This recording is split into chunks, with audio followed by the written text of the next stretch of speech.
Okay, take two. Hello, everyone, and welcome to the February 12th meeting of the CB2 Land Use and Housing Committee. My name is Eugene Yu. I am the chair of the committee.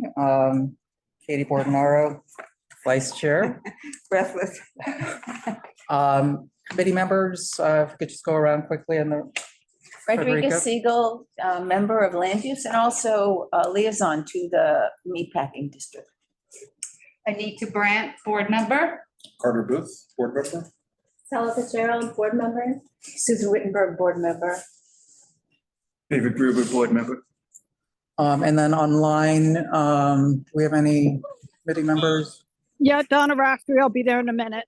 Oh, hi, Donna. How are you? Yeah, hi, this is Bo. Can you hear me? Hey, Bo. I see you. Okay, thanks. Okay, and I think from CB2, we also have Valerie De La Rosa. And we have two agenda items today. The first agenda item, we have as a guest the meatpacking bid to speak about the Gansevoort, the meatpacking Western Gateway Public Realm Vision Plan. Gateway, sounds good. We have with us Jeffrey Lefrancois, and he'll be giving a presentation of the Western Gateway Vision Plan, which is relevant to our discussions we've had so far about the Gansevoort Square development, the mixed-use development that the city's been proposing. One of the four items that EDC has asked us to comment on is on the public realm. And so we thought it was a good idea to have the meatpacking bid come in and speak about their vision for the public realm and as it relates to this area. We also have, I think, online, is it Evan? My colleague Evan Sweet will also be joining us. Hello, good evening. Perfect. Hi, Evan. Okay. All right. And so let's go ahead and share the presentation. And do you want to just say advance to the next slide and then, or You want me to use the mouse? or do you we can want have the mouse, or we can, or you know, you can just give the mouse to Jeffrey then. Probably quicker because I'm going to zip through a lot of these. Okay. Thank you. Hey, Donna, how are you? And you can minimize the visuals if you want to, Okay. all the way to. Oh, look at that. I can get rid of that one. Okay. Perfect. Thank you. Okay. Good to go? Yes, we're good to Okay. go. Great. Well, thanks everybody for having us this evening. My name is Jeffrey Lefrancois, Executive Director of the Meatpacking District. I'm recovering from a light cold, hence my mask. If you can't hear me or need me to slow down, just let me know. Also joined by my colleague, Evan Sweet, our Director of Planning and Operations. I'm excited to really take this committee through what is now sort of formalized as our Western Gateway Vision Plan. Starting back in late 2021, actually you can see up here, this is dated September 2022. We really kicked off a discussion around thinking about the western half of the meatpacking district, an area that long had sort of been planned for one very specific use that had changed over the past 30 and 40 years. And so we kicked off a very wide-ranging community discussion that thought about the fact that there's this built environment that doesn't match the needs of the district and the businesses in particular of how they are and operate today. And so how can we really think about changing that to meet sort of the district and the city where it is, given that we are now very much a nexus of shopping, dining, arts and culture in particular, and now given the city's proposal, potentially more residents as well. So, you know, beyond just our built environment, we've seen extraordinary new community facilities and destinations and green spaces all pop up on our western shores in just 4 years. 3 new amazing public parks opened thanks to Hudson River Park and public-private partnerships that built us Pier 57, Little Island, and of course, Gansevoort Peninsula. You know, just a back of the napkin statistic, we saw crossings at 14th and 10th increase over 80% by the time all 3 of these parks had opened over the 4 years. So just tremendous change in how folks are coming and going east and west because of what's happening in the river. So as a part of our work we did, we worked with WXY architects and Sam Schwartz engineers to break all this stuff down. We wanted to break the district into different modes to think about all the different ways the district is utilized. And so that's what this slide shows you in terms of all the breakout. The white line that you can see here is the study area that we looked at, and what's what we're calling our Western Gateway. Again, the BID's boundaries, just for some context, I should have started with this, I apologize. 17th to Horatio, 8th Avenue to the West Side Highway, so a compact square. And that's represented by the dashed line on the. No, sorry, Carter, yes, our full line is the dash line, Yeah, thank you. So The study boundary is the solid white line. Want to tell us the streets that demarcate the Western also? Yep, roughly, all pretty much west of Washington for CB2's sake. So Washington to the West Side Highway, Horatio, Gansevoort, up to, we did 17th Street, but for the sake, 14th Street. But there is some stuff that's actually appropriate for you guys to know about there. We did a stakeholder engagement survey, so with a lot of businesses of the district, to ask what they thought was important for thinking about the use of the curb and how they want to think about the street. That's what this slide reflects here. High priorities, breaking out of space for freight and movement of goods, greenery, trees, shade, pickup and drop off, public art. And then on medium priorities, outdoor dining. I'm not sure if that's an appropriate topic to mention given last night's meeting. Give the length of it anyway. The enhanced pedestrian space, waste and recycling management, which is pretty a hot topic. Glad we brought it up 2 years ago because it's even hotter now. And then bike parking as well. So when we think about the conditions of the area that we're looking at, just going to rip through some sort of current pictures for you guys. This is 14th Street looking west, a very wide roadway.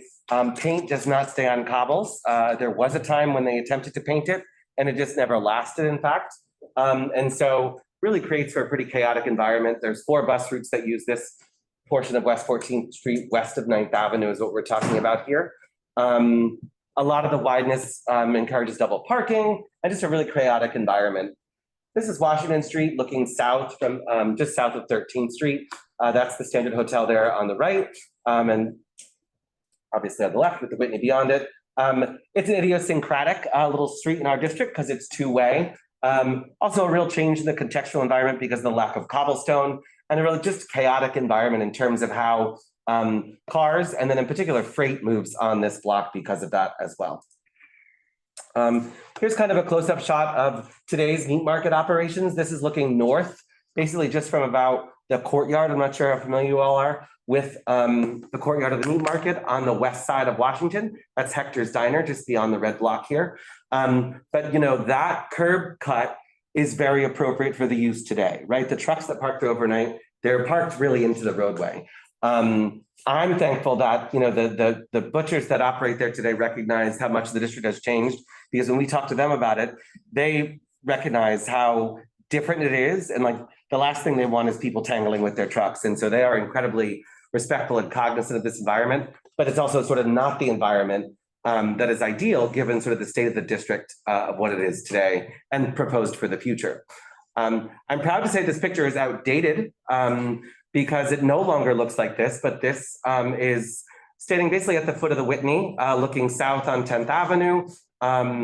This is what we now call Gansevoort Landing. You'll see a picture in the future that we cut the ribbon on in 2023, a new 7,000 square foot plaza. There's also a new crossing here that connects Gansevoort Peninsula with the heart of the district that unlocked just tremendous access in a really amazing way. I'm showing you this just because this is what the study looked at the time to come up with its recommendations. Sort of across the street from that, against this very ugly concrete barrier the state has installed, looking north, there's the meat market, the two-story building there on the lower right with the Standard Hotel in the background. And again, you can just see there's so much space. It's really disorganized and chaotic in terms of how it's used, depending on the time of day. The two-way operation really makes it confusing. And this, you know, damage barrier we hate for several reasons, but chief among them is that it's ugly and it just is a garbage collector. Another one of my favorite, but also least favorite conditions of the district is 14th and 10th at the West Side Highway. A one-of-a-kind intersection along the entire 9A corridor south of 59th Street. Actually, you have highway style off ramp here, getting onto 10th Avenue, and then a really sort of confusing kinked turn to go east on 14th Street and then south on 10th, of the few vehicles that do that, with this very weird leftover green space that is sort of a remnant of the eminent domain that was used during the creation of today's West Side Highway. Can you tell me why you use the word illegible? It's a legible connection. It's unclear, Katie, you can't really see it, Okay. right? Like it's That's what I just wondered. That's when you're looking, yeah, exactly. Very little wayfinding, Okay, thank you. of And course. the eminent domain, I'm sorry you mentioned that because that's a very uncommon in New York. This was, but sorry, not to be a flashback on that. Yes, it was to build the West Side Highway we know of today. In the late 80s, they did certain areas were eminent domain, and this was sort of a remnant that I see. was left over of that time. To the north of this is a little park called 14th Street Park, which is a part of Hudson River Park's jurisdiction, another sort of remnant of that as well. Just giving you another example of how, because 14th Street, while technically not, believe it or not, the truck route between 9th and 10th, this operation is quite common because of the stuff that does happen here. So obviously this vehicle had to come west and then make this turn on 10th and then get back on the highway and sort of do a swoop across 6 lanes of 10th Avenue to get there. So some really just complicated and dangerous operations for vehicles and people in the area. Just further north to give you some context, because the High Line is in the Citrus too, sort of how under the High Line spaces really can create barriers and challenging environments as well, especially since the High Line is not illuminated underneath the structure. Just some context for Chelsea Market, wide streets, that 10th Avenue connection point, to just give you the full picture of how we established our major issues and opportunity areas for this plan. All these sort of red zones, as you can see here, are what the pictures I just took you through. So 14th Street, Washington, we talked about Gansevoort Landing here, and then this 10th Avenue corridor is really what we're gonna sort of focus on and go through next. Which this now gives you sort of the scopes of those. So what we wanted was a product that is grand as a whole, but also can be achieved in parts and be meaningful, which is why it's broken into these 6 individual projects. And so that, I'm really proud to say, and a number of you were there and have visited. Number 3, we've already ticked that one from an interim perspective. And this spring, we're going to be ticking number 1 off our list from an interim perspective as well. And so today we're going to focus on 2 and 4, in addition to some references to. So Jeffrey, what are you gonna do about number 1 exactly? How is that gonna? Number 1, we're installing what we're referring to as a new promenade on 14th Street. We worked with TNT, your TNT committee, and DOT and LPC, and we'll be putting a series of decks on 14th Street to extend the curb, do dedicated pickup drop-off zones, have new types of furniture, and sort of what we're calling a curb amenitization project, sort of on a technical front. And what's the material in the decking? The decking is a wood deck. It'll be coming, there's 5 of them at different parts, equaling around 6,000 square feet of deck spread across 14th between 9th On and both 10th. sides. It's in the mid-block? No, it's off the curb. Okay. So it's basically, imagine extending the curb. Extends the sidewalk up. Yep, Okay. But on both sides? yes. Okay. So focus area 2, this Washington Street corridor, just to sort of the technical look of it. Again, that 2-way factor makes it difficult. The standard has always been a destination for cabs, Ubers, Lyfts, et cetera. So the vehicle demand here is significant. Not to mention, we now have 2 auto showrooms in this immediate area, which complicate that based on their needs. And also you can open an auto showroom and not have curb cuts as of right, FYI. So whole bunch of factors, obviously, that the meat market brings into play, which, who knows how much longer they're going to be there. But our plan was really informed, expecting them to stay. We didn't want to consider their elimination of them because that wasn't on us to think about it, knowing that someday it would happen, but that the really neighborhood had already shifted to being much more, people and less meat, frankly. So on the 2-way factor, just to focus here, the courtyard of the co-op has always required this movement off of Little West 12th down Washington to get into the courtyard here. They also really liked being able to shoot right up to 14th Street to get over. So a lot of this two-way Washington was to support this industrial use, sort of the singular remnant for quite a while in this area. And then a lot of circling that happens, and now there's a more direct access route onto the West Side Highway. This is that Gansevoort landing area, focus area 3. So the end of Gansevoort Street, there was missing crossings. This was almost 70 feet wide, this corridor here. This is 95 Horatio, the old refrigerator building. And obviously that had huge loading docks all along the back that hadn't been used in a very long time. So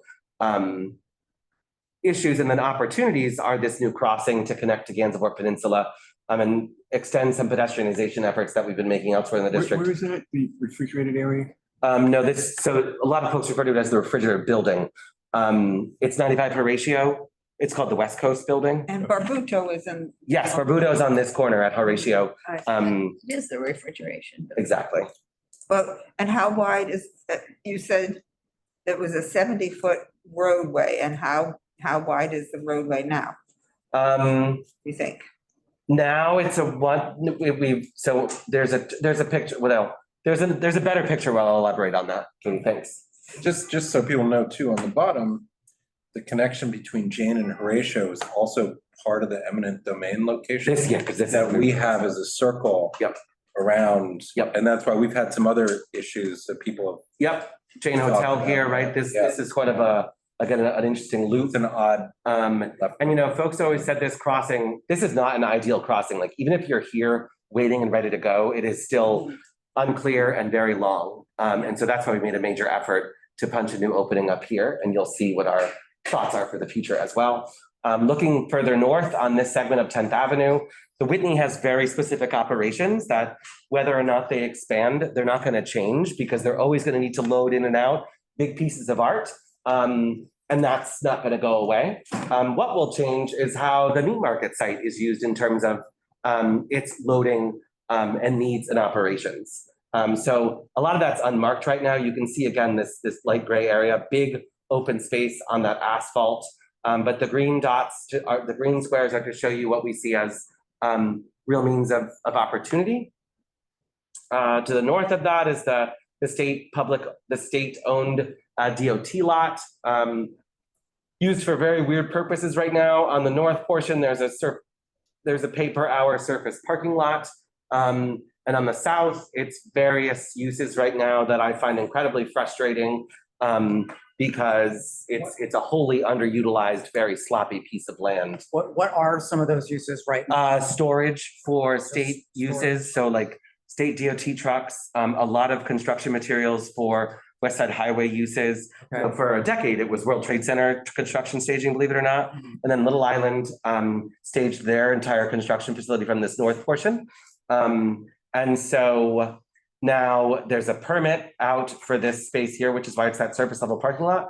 And DOT has maintained this south section. We think there's some really great potential for this to really improve a lot of operations in the district.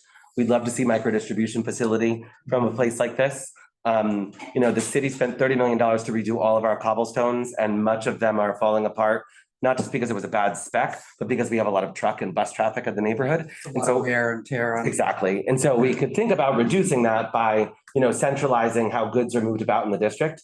And so we have a lot of thoughts on how the state could play ball with us as a partner to make that a potential, because so often you hear governors and mayors talk about micro distribution facility, but rarely do they achieve them. Wait, but what about the permit on the top in the north? That is a month-to-month permit that's issued to the entity that has it now, and they've chosen to run a surface parking lot out of it. Surface. Surface And- parking lot. And Kind of a circus. is all of this, Sounded fun. is all of this meant to be demapped? I think that was. No, not in the state section. So No. the site where you guys are really focusing on, right, is this site here. Yeah. it's like So a here's the little- High Line, here's the meatpacking co-op. You can Right. see existing Whitney, and the High Line is here. So really, this is across the street. But if we think about how the use is going to change, obviously, zoom out a little bit. What is the to and from experience for this? What is the access to the shoreline? How do we want to think about, from a land use perspective, how do you guys leverage what your tools are based on what the city has to offer, which is a very outdated sort of pieces of infrastructure and street layout in this area. Also, the Whitney is talking about changing their entrance to Little West 12th Street. So that's something we have to think about also. I have a question with, it's wonderful to see studies about this area. It's very complicated, pretty hostile in many ways. But what I was looking for and hoping for is the connection from the High Line to the water. And why it is that we don't have something at that once you're up, you don't want to go down and up and down, you just keep it. And you could really create a good You mean connection. like another bridge over? Yeah, and elevated. West Side ra- Highway. That is very And far. it doesn't And necessarily. even going through a Yeah, building. so there's many ideas of that for the north, actually. And kind of that's out of scope for what we would look at just from like, that is a High Line jurisdiction, and we sort of look at what our. Or a bridge public domain that on. separated from the line, because The southern part of the High Line is really far. Yeah. It's a Very long inland, way to let's say. go. So Well, it's worth studying is my point. It's very unusual to be up at an upper level and somehow we haven't taken advantage of that. Because it's so No. I isolated. think that's out of Yeah. our, it might be really interesting to do. I think it's out of our. I think we should Community board. anticipate it because this is a place where it should be connected, whether it's at the High Line level or. well, we don't include that, so. I know. Noted, I'm completely surprised. understood. Our project principles, which we think are really important, and this guides, this isn't just about this project. I think this guides so much of the work that we do in the neighborhood for how we approach and think about things.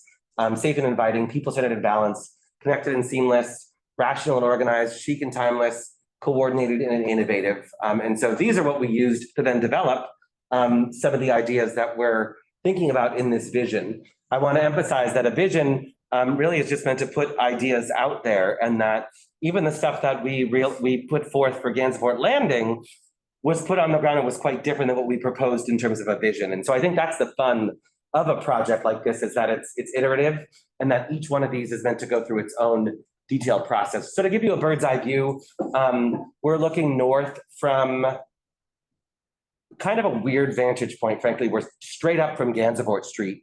Let's say we're on the rooftop of, even higher up on the rooftop of that refrigerator building at 95 ratio. So this is what it looks like today. And I'm going to show you two iterations. One is what we call our interim plan. So think paint and planters. And then one is what we call our capital plan. Think concrete and trees. Just so people, that's the High Line, correct? Correct. This is the High Line, West Side Highway. This is Washington Street right here. Yep. So today, interim plan, right? Remember I mentioned paint, this does entertain trees as well. But interim is something that we can set up in the short term, that you can test things out with. You can make changes much more easily than you can with capital. It's also a really important exercise when you're dealing with streetscapes to see what's possible and what works and what doesn't. Because when you spend capital money, there's a lot more dollars behind that than when there is interim. So this entertains turning Washington Street into what we would call a shared street or a slow street, bringing a lot of curb space out, adding a lot of greenery, a lot of space for people, active and passive programming, that type of stuff. You can also see over here a real change in how 10th Avenue is narrowed. Again, this is that state-owned site that's right behind the Standard. Some of this has already happened. The sidewalk has been brought out a little bit here with a shorter crossing as well. But this kind of gives you an idea of how much space is out there to utilize and still support the operations based on our understanding of the need of the neighborhood need to be. Evan, please jump in at any time, by the way. I can't see you on the screen, but if there's anything that I'm missing, please feel free to jump in. Oh, you're doing great. Okay, then this shows capital. A little more boring and gray, but a lot more money, a lot more time, and a lot more work. It shows sort of the same iteration, but in a capital form. We don't know, by the way, if these trees are possible here, but we wanted to show that greening is very much something we're interested in for a number of reasons. I had a question on Sure. that, when we go back, that left side where the trees are. Which one, Carter? This one? Oh, along here? That walkway, why is that not a a priority period. So this Right. ends right here. Right, why? So Because this is that seems state- a way to It's avoid. state. It's very weird. The state doesn't want to do anything with it. That's why. It's a safety issue. It is, but they think that because they put this crossing here, right, and there's a crossing, boom, it's here, and that there's this crossing on the whole side, that, no disagreement. This would theoretically, clean up that wall over there and potentially make this a walking path. Not sure many folks would use it in terms of their comfort level, but something we are thinking about. So then a view looking south on Washington Street towards Hector's, the meat market, pylon above. So again, that same view, turning Washington Street one-way southbound, more in line with a standard avenue, expanding the program space. And program space just means walkways, tables, chairs, planters you can see on the left here and on the That- right. Look like the decking on 14th Street on the left, is that? It may, these are kind of pulled from benches on the High Line, actually. Oh, This is meant to be a bench with a planter behind it. uh-huh. So just to give you an idea sort of the space that we're talking about. This is a view sort of over Gansevoort Peninsula, looking back east. This is the Whitney here. This is the refrigerator building I was talking about. Look at how much space this is. This is roughly 70 feet. So that was yesterday. I'm very proud to say that this portion here is today. There's no red umbrellas, but we like to make them iconic. So what we did is we took all this roadway, lined it with planters, covered it in paint, put a bunch of planters in there and furniture, and really transformed this space into what we call Gansevoort Landing, and also added this crosswalk, which had never existed previously. There was no way to get, all the way from 13th Street, which that crosswalk didn't go in until 2021, maybe, Donna? Maybe, right? Down to James. And that's a pretty big distance for pedestrians to not be able to get, into Hudson River Park. And so this has been a huge, huge boon. And obviously, we never expected this to be a plaza like our central plazas along 9th Avenue because the highway is noisy. What are you doing over here? If anything, I'm going to go there for 10 minutes to meet you, and then we're going to go on our way.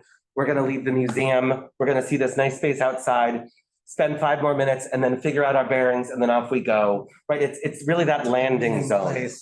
Yep. And it's really wonderful to watch how that's already sort of been a factor and interacted. So interim, we've achieved this on the south side. We've not done this up here. This shows the capital vision, right, which formalizes a number of things. One, it turns Gansevoort Street into the direct access road for vehicles to the West Side Highway. So it becomes a very standard intersection where you can see here, this is a very weird, right? Swoop down way over here, hard U-turn or to go south. This really regularizes the vehicular activity and also the pedestrian experience as well, really turning this into a formal plaza, having there be a proper bike connection, which there's not right now to go eastbound on the grid.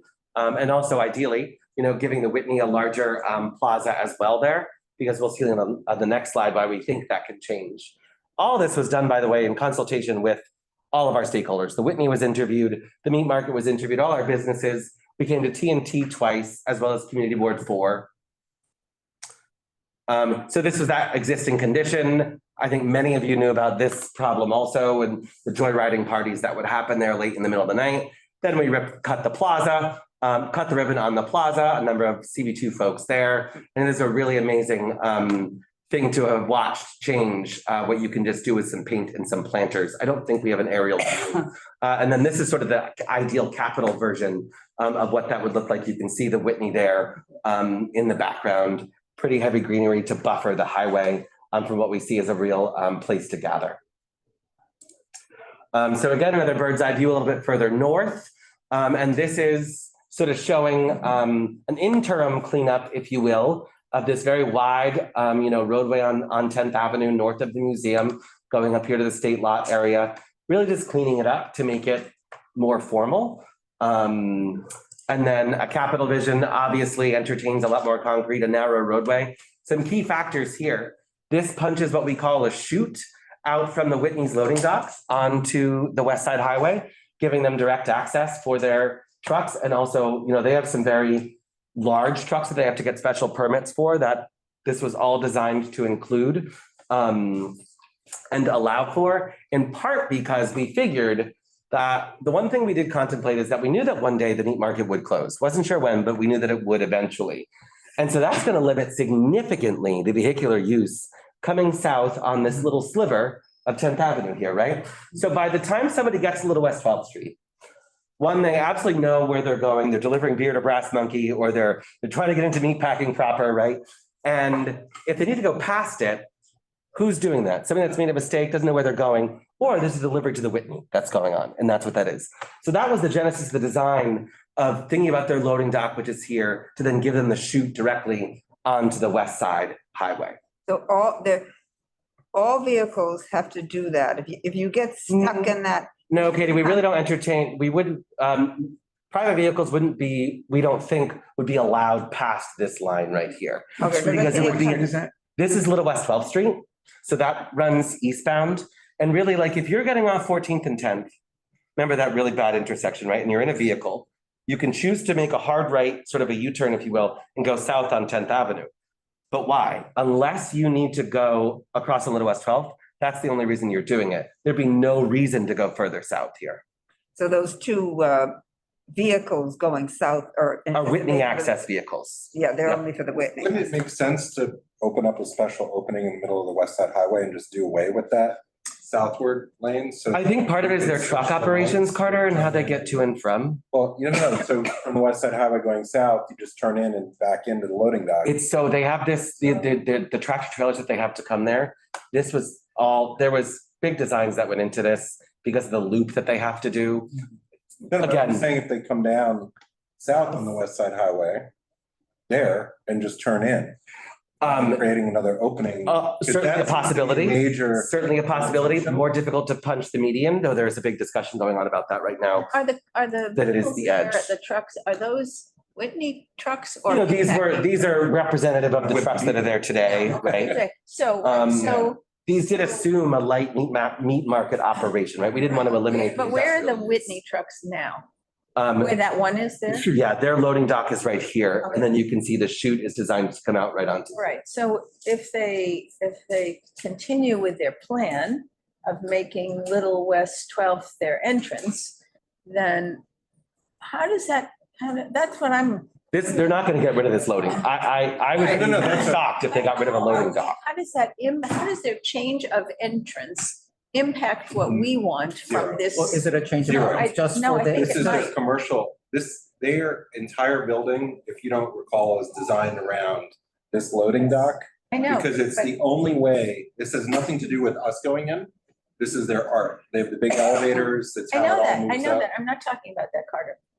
I was originally thinking, wouldn't it be great if we could turn Little West 12th Street for our purposes into an open space, right? Just shut it down and make it a pedestrian thing. But if they're gonna use it for their entrance, put their entrance on that side, then can we how does it, how would it But- work but if would they it be a couldn't drive pedestrian? cars up to the front of I mean, their museum? I don't know, like, it is, I think they want to what I've been told, all based on these public presentations, right? They want to sort of have that front yard plaza off of Little West 12th Street now. And that would, You that know, would. there's entail- very useful operations with I think them our for focus, though, buses. is that space where those 3 trucks are, and I don't think that anybody wants that, so. So hang on, just to be clear, the new proposal maps all of this, all of what you see in the gray here Right, is now mapped, zoned for the site. right, that's what I'm saying, Yep. that's my point. Yep. And that's why I was just saying that to open that to the line of trees and not have truck uses in there seems like a more realistic goal, because the trucks coming in and out, what we've been told by the Whitney at different stages is a larger productions, some of them, like you mentioned, wide vehicle permits. So if you had an opening in the West Side Highway, you can just stop the traffic while they back those trucks in. It's so uncommon that that's a loading use. But to keep that narrow paved street, that's an important part if there's a big change at this use site. It just seems that that's. Yeah, I mean, look, I think. Takes that off the table for us. Are you, Yeah. So I just say that, I mean, we have a lot of unfixed, but that seems kind of a little preposterous. Yep. But that corner Yeah. is where the building is gonna go, the residential building. Right, Yeah, yeah, you- wouldn't it be the residents- right on that's that, my point. right on That's that corner, yeah. That's my point. People But you also drive up to can't that demap also. Little West 12th Street because you need people to get home. So if Right. you're gonna put in all these people living there, you gotta get there. And you see the empty lot, And we to don't know the where east of the, Yep, this is the state no, lot, so you no, can see east, what's on here. east. There's the Brass Monkey Building. Oh, That- sure. That's already, the person who owns that is already talking about developing it. Supposedly. Potentially, anyway. But we're, we He can't, said it for like we 30 years, can't he hasn't take done away anything. that Correct. street for. What about the Yeah. Milton lot? What about the rainbows and the other things that are? Correct, that too, still there. So again, one of the reasons I'm excited to be here, just to have you guys looking at this, is because this is meant to sort of unlock some thinking for how you can think about the land and how the change in how the land is going to be used, you can leverage to improve the experience for you, for the resident, for the whoever, right? Because there's a lot of space here that has really been overlooked for a very, very, very long time. And a tremendous amount of change has happened around it, and the city has not done a thing to improve it. And I can tell you, and I'm happy to be at a public meeting saying this, because I've said it in private meetings too to EDC, is that we feel very strongly that EDC should have a significant responsibility to properly de-industrialize this site. So think about it. It is designed for industry. And that industry, which EDC wants to be supportive of, is going away. It should be incumbent on the agency whose jurisdiction is industry to de-industrialize a site as well that's turning over in particular to a mixed use site. And so that's where you guys can think about what does de-industrialize mean, right? When every sidewalk is a curb cut, when every sidewalk is a disaster around this building too, right? So, and how long is it going to remain that way also, I think is a really important question based on the footprint of the site, how they're parceling out the development, and sort of the onus comes from the fact that the city's deciding to change a use. If the city wasn't deciding to do that, we probably wouldn't be having this robust of a discussion around it, right? We'd probably fight for improved sidewalks and maybe better safety initiatives. But in terms of this de-industrialization, how do you guys want to think about it? So I have a question. And this is my last slide. The next one just says thank you. So, It's really good, but Very good. it actually brings in two competing viewpoints, which I think need to be sorted. And that's a part of the main recommendation for right now, which is the treatment of the edge of the space from Little West 12th Street to Gansworth Street. Mhm. And the reason I bring that up is because over there, you have it blocked to the West Side Highway, to the north. And to the south, it's open. And those are two. You mean we're talking vehicles right now, right, Carter? No, I'm just talking the boundaries, like the physical, how the space around. It's not just vehicles. Got it, sorry, yes. It's the whole philosophy, right? Yep. Because if you go further south, south of Jane, which is out of the Down picture, the grid is connected all to the west side, all the way down, Yep. right, on that side of West Street. We start this different idea, and a part of that was to keep the industrialization out of Horatio and Jane. And that's why that loop is there. It was specifically to block off entryway for trucks. Gansworth, I think, whatever that, was left over. But here there's an idea of opening it back up, but it remains closed at the top. But if it's deindustrialized, there's no trucks coming in, right? So why wouldn't Little West 12th Street actually be connected back up to 14th Street as part of a grid of cars being able to come in and out there and actually continuing and taking back this little southern extension? I don't know what you mean by Little West 12th Street, because right now, that could happen. Have it open to West Street there and taking that strip and bringing that back in and really revisioning the whole site. And the reason that I say that above is because it's state-owned land. That's a unique opportunity to actually create a better parcel. And I don't know, because we have the triangle building, what that building's called, but I'm not sure what you guys call it. Oh, I mean, come on, it's the old hourly, Carter, we can be honest. Outside of that, you have an opportunity to build out and to have a better site. And I just, because it just struck me when you said we're changing the whole area. And a lot of these designs were to keep the trucks out of the residential, which was south of Gansford. And if that's gone, Yeah, there's why no are we longer. a opening need. it all Right. back up to have better movement? Because we see that conflict now, even in meatpacking, of cars getting in and out or transiting through. There's like this area to go around. So we have all these spillover. But if it's just a natural connection to the rest of the city grid, you disperse. Well, I think A lot a of couple of things pressure. there. By design, we like to be a car-light neighborhood because of our foot traffic and sort of the nature of the district. It feels really nice being car-light, and so some of that's intentional. I don't understand, and maybe I just don't understand how you said it, how we would ever connect Little West 12th Street back with 14th Street. No, I said if To the you highway. open it up there, West Street? right where the So mouse this is is- to West Street. Onto the west, so Little West 12th onto the West Side Highway. Well, is it West Street or the West Side Highway? Because it's still So West I Street guess down here. I you guess. want to open this up. So make, no. it went open to. Make that part of that whole area to the north of, or to the east of the trees. Yep. It becomes a block. Yeah, I mean, I Not guess, a- I, not look, a- I don't think we should go down this trail because Little West 12th Street's only 2 blocks long, right? No, but you're not understanding what I'm saying. Let's make it like The whole Barrow area That's Street. white becomes a full Make it block. like, The Little West But it's Street only- opened up to the West Side Highway, and that, in the area to the north, which I guess is 10th Avenue, just demap that. yeah, until And have West Street come out, because it's deindustrialized. All again, things that you guys should be deliberating and talking about. The And one, I just bring that up though, because then the state-owned land has more potential to meet the needs of the new area, should the state want to consider that. Because when it's left over, it still remains a piecemeal.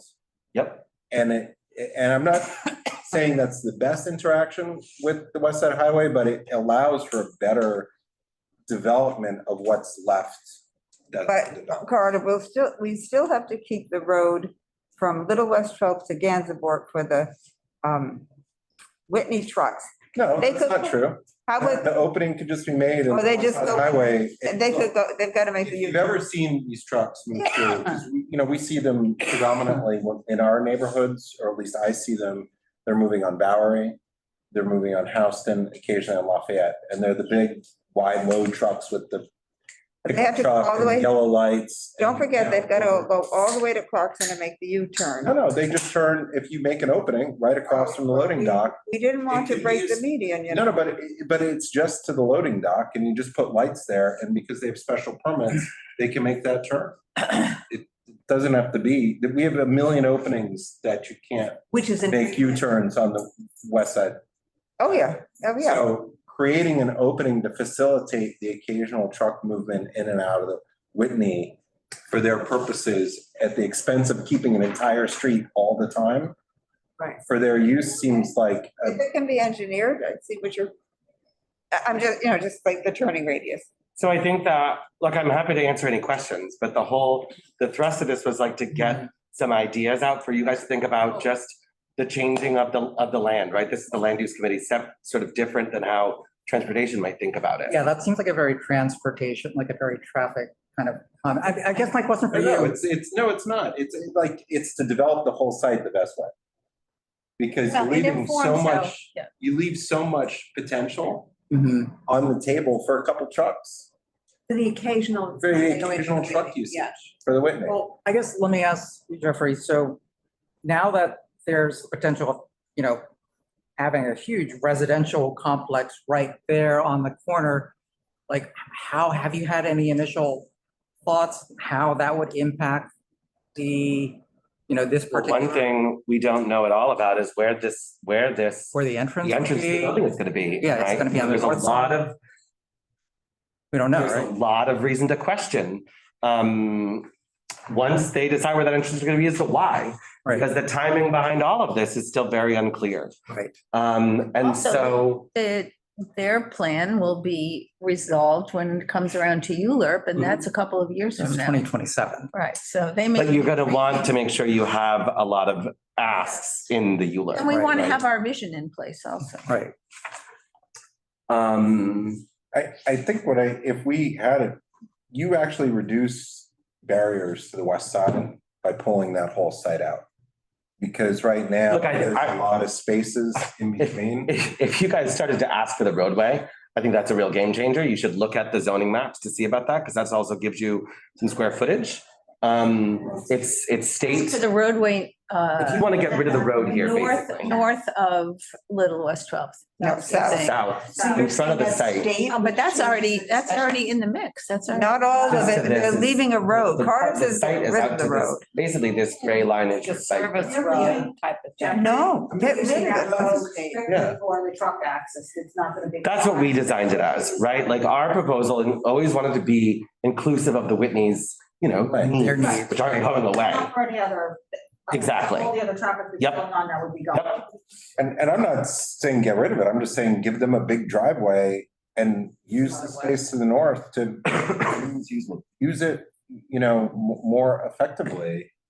I mean, does the Whitney need to stage trucks like on that little access road or? I really don't know. No, okay. I know that their loading is complicated.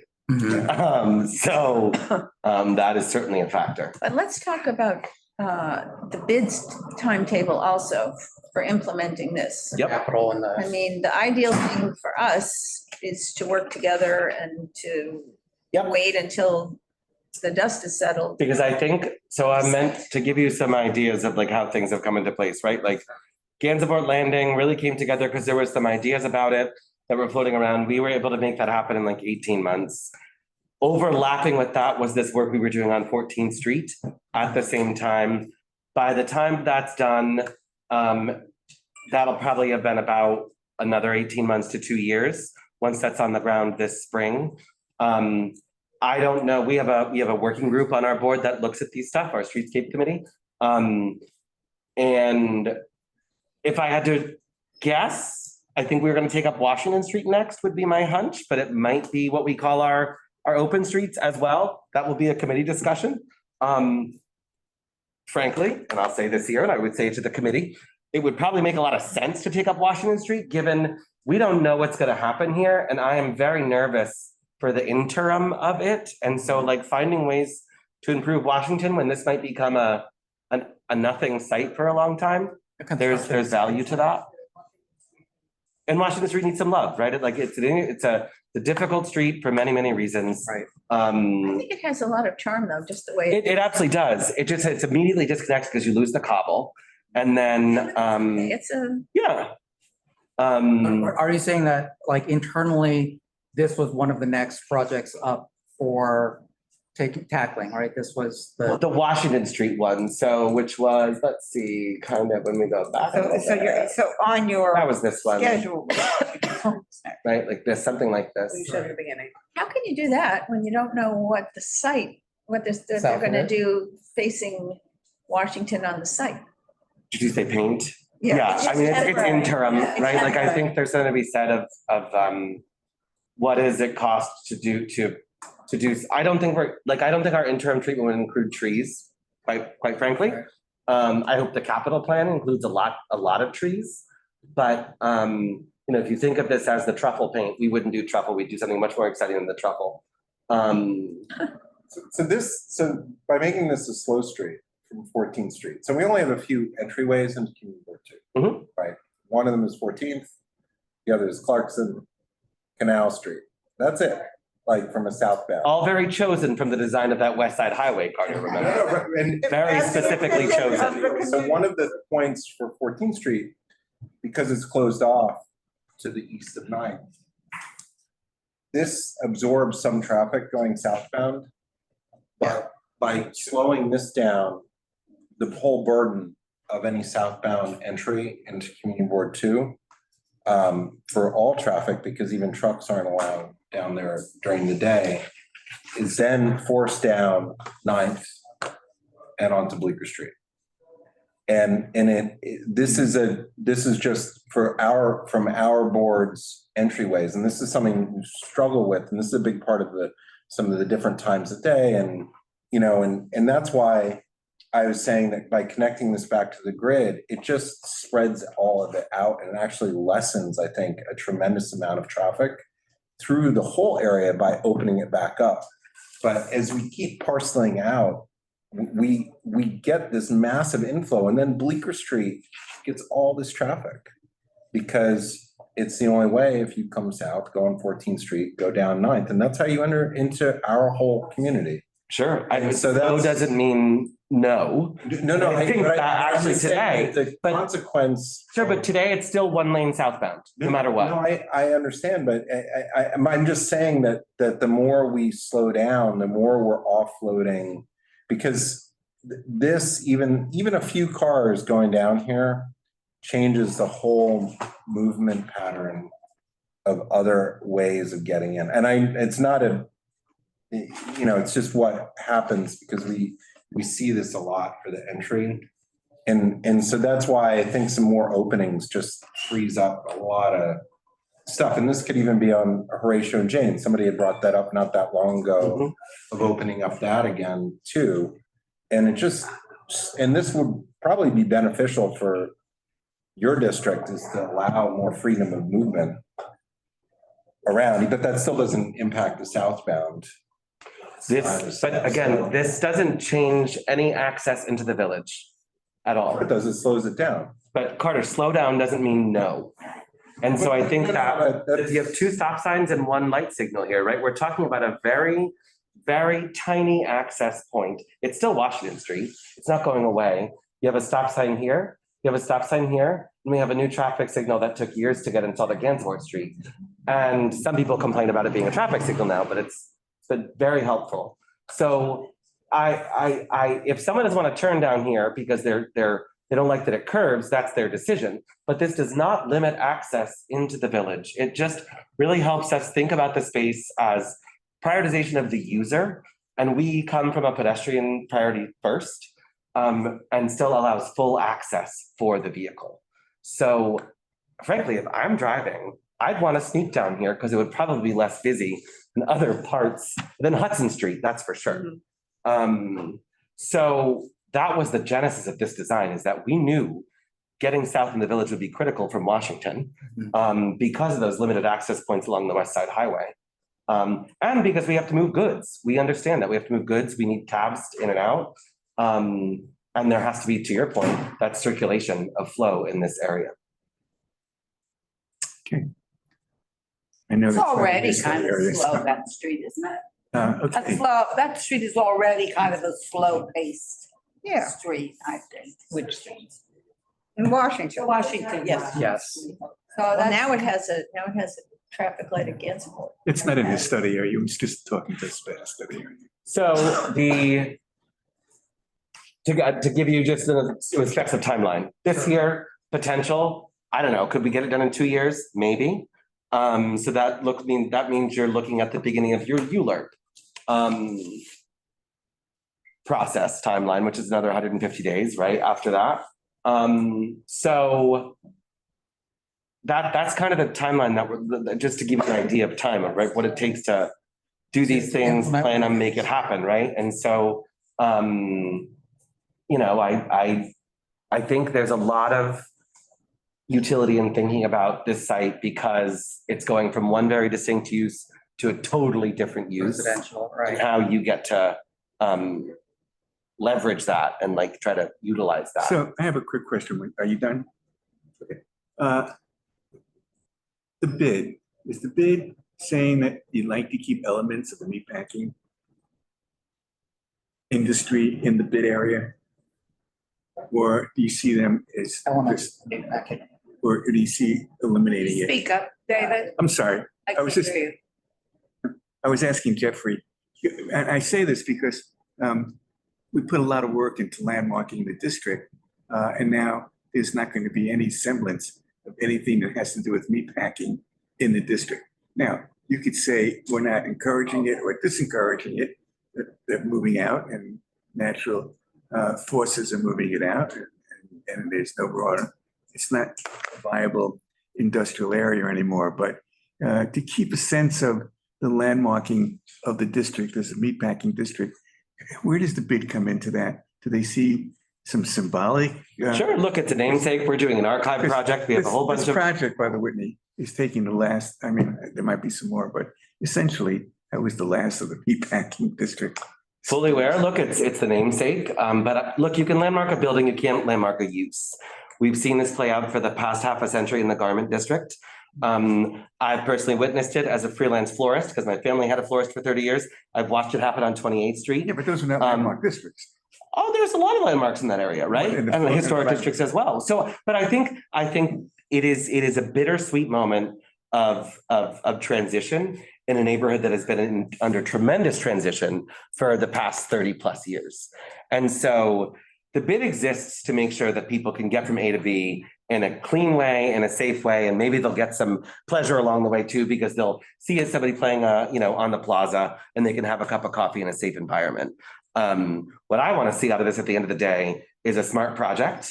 No, I get that.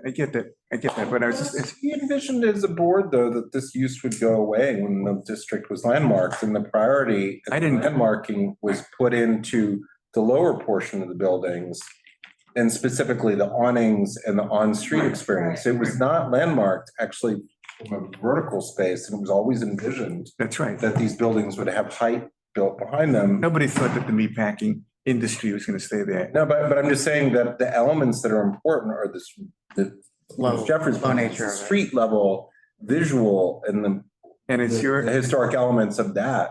and is the bid advocating to keep those intact? Well, so two things here. What's I mean, the aesthetics. Yeah. The site is not in the city's Gansevoort Market Historic District, right? It's outside the boundaries, that's why Washington Street's Yeah, not no, cobbled. It's I understand. east side, west side. Just asking. But it is state and federal. I think so, That's right. sure. No, Very it different, is. very, very different though. Yeah. So, that's where we, But the bid certainly covers much of what we did when we landmarked the district. But we also had the argument when Aurora was redoing Gansevoort. And we talked a lot about these things and about the elements of the old meatpacking that we wanted them to incorporate, like the canopies and the The meat hooks. Yeah, the real building was the Restoration Hardware store building. Yes. Where they built, but also the Vertical. length of Gansevoort up until Washington. yeah. Mhm. and But I Why we just, have those canopies. and look, you should know, a building on the north side, just outside your jurisdiction, just added awnings all back into it, and it's very lovely. just in terms of timeline, where are you in terms of the Gansevoort Plaza permanency? You did the paint job, so just so to compare paint and capital. So that is all a part, like, that's a big city discussion. I don't see the bid being able to afford capital stuff like that, right? Like, if you think back to 2009, when we first started experimenting with plazas and meatpacking, if you looked at all the pictures, they were like 7 different versions throughout time of where they were placed and how they were to figure out sort of what the best design was going to be. Gansevoort Landing is working really well today. I don't see us having the capital to put into it. There might be some other mechanisms that can make that happen. But capital is millions of dollars, and if you include utility, you're looking at tens of millions of dollars. And so we are a medium-sized bid. And that's not something that would be in our budget. When you go to Capitol on Washington Street, it's going to be a city project. Correct. Okay, I'm just trying to Yep. get a timeline set. Thank you. What is the plan for on the Gansevoort Landing, the west side of that? Is there a plan for that? What do you mean, Donna? Where what we call the whale is? Well, you bumped it out on Yep. the east side of Barbudo, but I don't think it's gotten bumped out, that other yellow spot. We decided not to do it. Okay. I didn't like what it was gonna do for some truck operations, frankly, because I think we were gonna have to spend thousands of dollars a year moving boulders that were just gonna get hit. So we decided that we felt really good about how the new crosswalk went in. And that it was just better to just leave this as is. And Are people really gonna? yeah, it seems to be Highway. well now. I'll tell you one thing, just separate from Yep. this, that really needs Tell me. attention. Is when people are on Gansevoort, you need to put I feel you need to put some kind of signage there or something to look out for the pedestrians. Which, so Because you when mean, they're turning, they can't, it's like. 'cause this is a long turn, huh? Long turn. And Got it. That's good to know. If they don't know, I mean. Yep. people that know the area know, but if you're Yep. just coming down here and then the people are crossing. Yep, because then we got a new stop sign put here also Yeah, for the that's southbound not truck here. working. Yep, It's exactly. the turn That's a good call out. lane. Thank you for that. Mm. So think, everybody. The part of the big issue here is that there's 2008 thinking on the site, which is what we're left with for what we're looking at. And we're left with. Sorry, say it again. There was one. There's 2008 thinking, which is. Oh, the I didn't hear what you leftover- said. 2008 thinking. Right, which is. Okay, okay, okay, I didn't- That the deal is operating under. We're left with this 60-story building, which, I mean, is so ridiculously out of scale. It doesn't even seem to have any interest. It's very expensive to develop.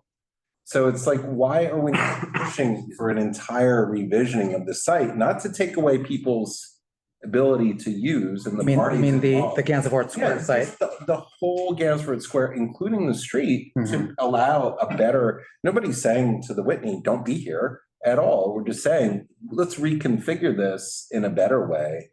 But by using a part of that area right there, you see all to the, where the Whitney is to the north with the thatched area, Mhm. build better.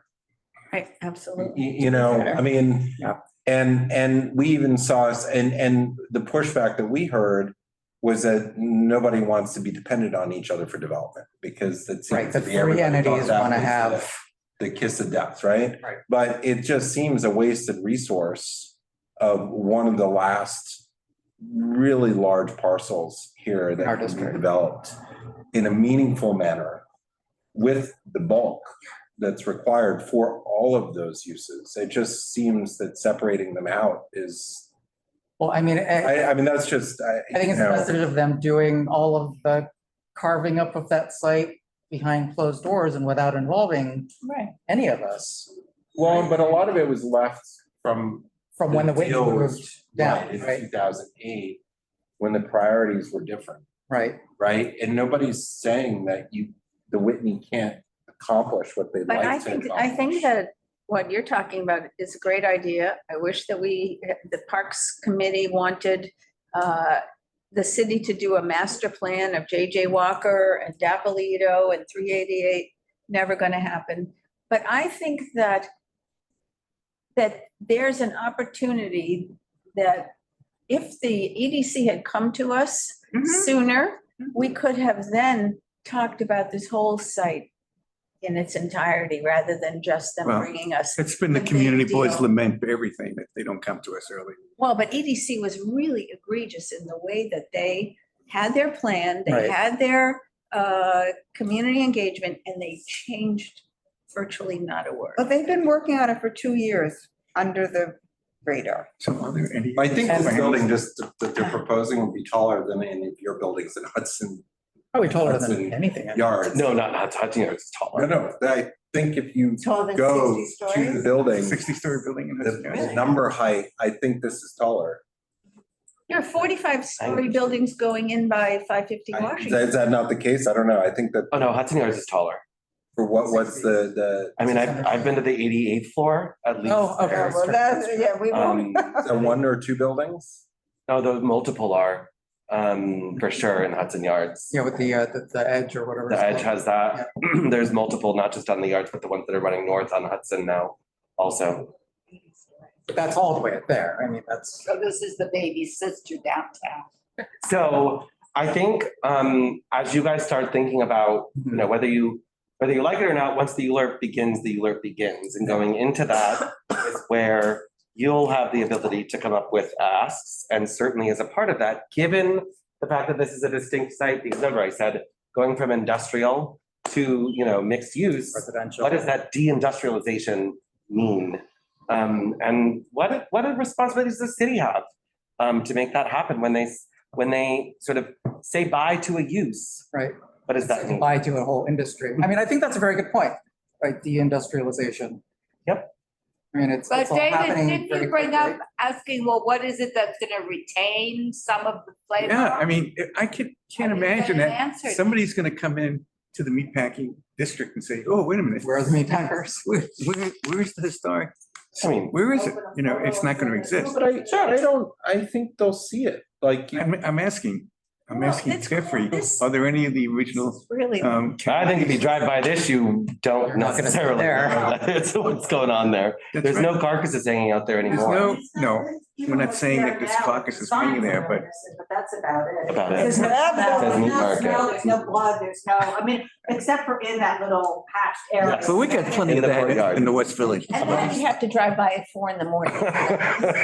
No, Grab the that- sign, Jeffrey, grab the sign, But Donna, is Grab there the any of the sign. original canopies there? What? grab I the think some- I sign. think Yes. some Keep of the- those canopies are original. Grab the sign. I think. Kevin's those. Aren't some of those? I'm sorry, On Washington Street, I'm pretty sure. On Sure. on the east side, they all are. That whole row is. Oh, God, yeah. And to the north. Almost all of Washington Street is original right now. Gansevoort is not. Maybe one on the north side, but not.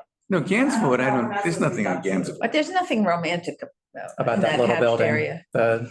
yeah, Unless the you go co-op. by. And I think another thing I will say for you to think about, we didn't really talk about this, but you know, the change in how the area under the High Line, Mhm. no, this is gonna get used differently. Right now, it's a loading bay. Right. What is the plan? Mhm. Please find out what the plan is because do That's you want it to be more of this? Yeah, I think that's an important thing to know. Because, and, you know, is there gonna be something reminiscent of Hector's here or not? I don't know. But, you know, this, under the Highline is very, I don't mean it in a negative way, but like it's Can't scary touch that, space. Can't touch. Right? Like, no, but I can't touch it, but it's scary space because of, if it's not well designed or really thought through, yeah. it's a Was the bid waste. involved with any of the planning with EDC? Did they include you in anything? No. No, just, Well, but does everybody know that at 18th Street, where I think it's called One High Line is going up, they're responsible for building and paying for the plaza. The developers. And that is going to have retail under the High Line. It's supposed to have all plate Like glass. pop-ups or like? No, like real actual stores. Stores. Yeah, I don't know if Good to it'll give it a be use. successful or not, This is but the that's. open space, under the High Line. is- No, this part isn't, the open space is kind of a lot. Well, It's at Whitney's open space. There's multiple Undesirable areas that are space. identified that don't have a totally identified use. The Yeah. open space that was identified is to create the space between the buildings for the setback for the windows. And when It's for light that and air. is for light and air. where are you But talking? here's the High But Line. here's the High Line. Yeah, and So the that's, High Line, we were never, It's a it was little never, square. I don't think particularly identified what would happen. no, And one of the things that's interesting though, with underneath the High Line, to what Jeffrey's saying is scary, that can actually be a great outdoor sculpture area with the I just think it lighting needs to be thought above. about. Yeah, you know, without it having to be I think right now it's built, not that's clean. kind of a, no, it's part of the Whitney. That little bit. but this is what I'm saying, that a better envisioning of this whole area Oh, well, so we don't know what, can accomplish a lot of Yeah, goals. this whole, this So is let's the High discuss that Line. next. yeah, I see. So it's not this So- Yep. part. It's not the hectares. It's, we don't know exactly. But to Yeah, we- Shake Western, There's when I'm building. looking at a Google Earth, just The Shake Shack, the Shake Shack. the northwest corner of this site. It just seems that we're retaining an extra road for a few trucks to go to the Whitney. Yeah. I mean, that's just. No, it's a good Just- point. Very It, good. it just seems that a better engagement, nobody's saying no to the Whitney, but it's such an infrequent, even an entryway up north Is it up to the from Whitney? to do that? Gansevoort Street to shorten the driveway to their loading docks with enough Is this something space. the Whitney has to give up voluntarily? Well, it's not theirs to give up or keep. But they're It's a city. for them. City Can or can I state? suggest we discuss this in the business session? I just- Well, the reason I'm just asking is that it's a big change from what you guys had worked on. But again, It was never- this was a vision, right? And like I said, our Gansevoort landing doesn't today look like what it does on We've had here, and lots of that was the quickest project. Right. 14th Street isn't gonna look exactly what we've done here. Right. And so, you know, we know more today Right. and we'll know more tomorrow for what needs to be. So I think You're this is a flexible. really good preliminary discussion. Right. And you're flexible. I mean, like you said, you've had many. We can be a conduit, we can be a partner, right? We Right, can play many roles in this process. right. But I think what's important for you guys to reference is that there is an existing vision Mhm. that is a smart approach to the neighborhood. And how can you apply that to your ask around mitigations in the ULURP? Yeah, I think And it's that's, I certainly think that's a something they very good haven't point. thought at all about. Well, it's the scoping that's everything for the user, really. I mean, that's. Certainly. But the ULURP is our opportunity to. Yeah, but it's the But they want scoping. us to that we bring do. them the Yeah. vision If for it's, this if we part. do the scoping correctly, That's my feeling. ULURP will cover it, you know. That it'll be covered under, yeah. If we put it into the scoping, which may or may not be accepted, you know, for inclusion into the ULURP, but that's, the meat and potatoes are in the scoping. Yeah. Okay. Any other Okay. questions? I mean, I guess I just look at it from this way, Mhm. and there's a lot left off the Yeah. table. You know, when you look at it a little differently, and even for the Whitney's engagement with this space for development, and there seems to be, while nothing is set in stone yet, except the meat packers leaving, that's all we've been told is they need to get paid. I mean, am I wrong in saying that? But that's what That's what he. we told- heard from EDC. And that's what he came to tell us. Yeah, I mean, it just seems that. But it's a good discussion, but like later. Well, it's not later, this is it. No, I don't mean later next Yeah, week. well, because they want to build a big building. And this, what we have in front of them is a big building here.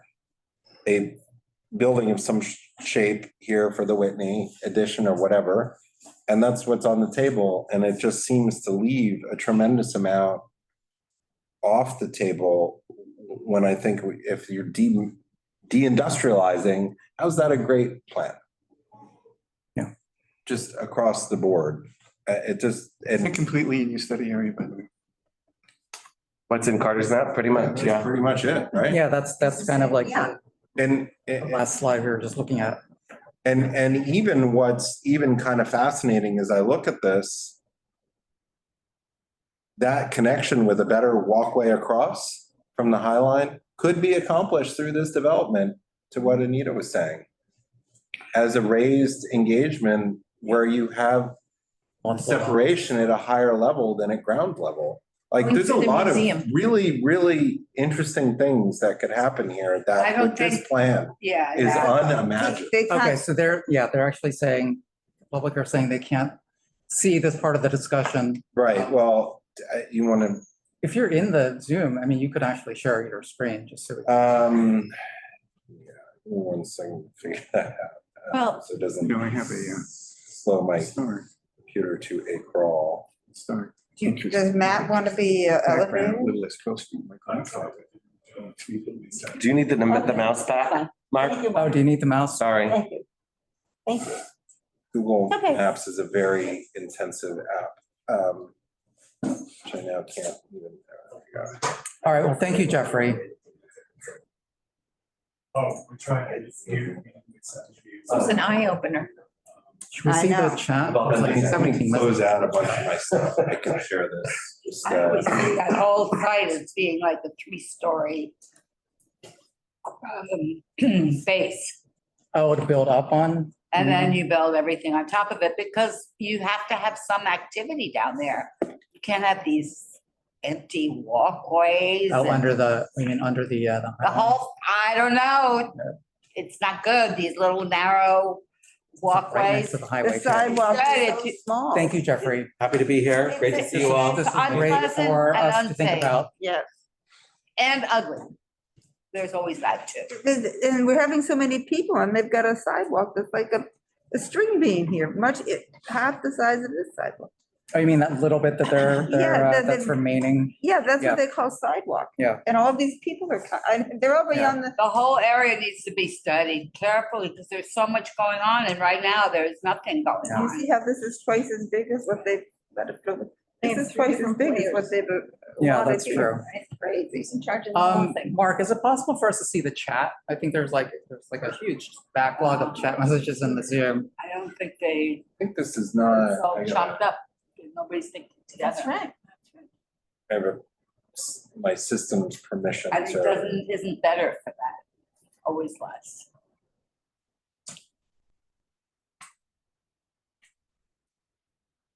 some of these are rhetorical. Yeah.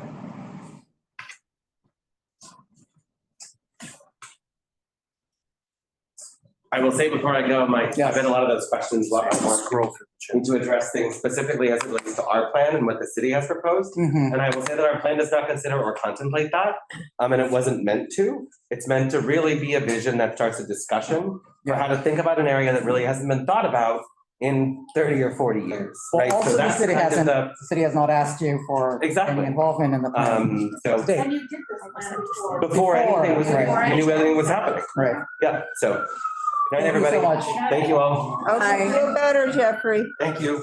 All right. And if you give me 1 second, I'll put up. That the- are not rhetorical.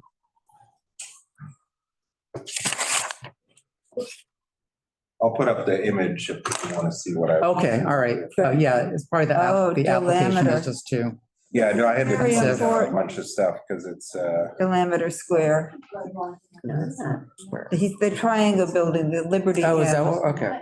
And Diameter was the name of a metal worker That was in there. this area. And they provided a lot of the metal for the Ninth Avenue The L. L. And it's just a good thing to have that name. It's 19th century.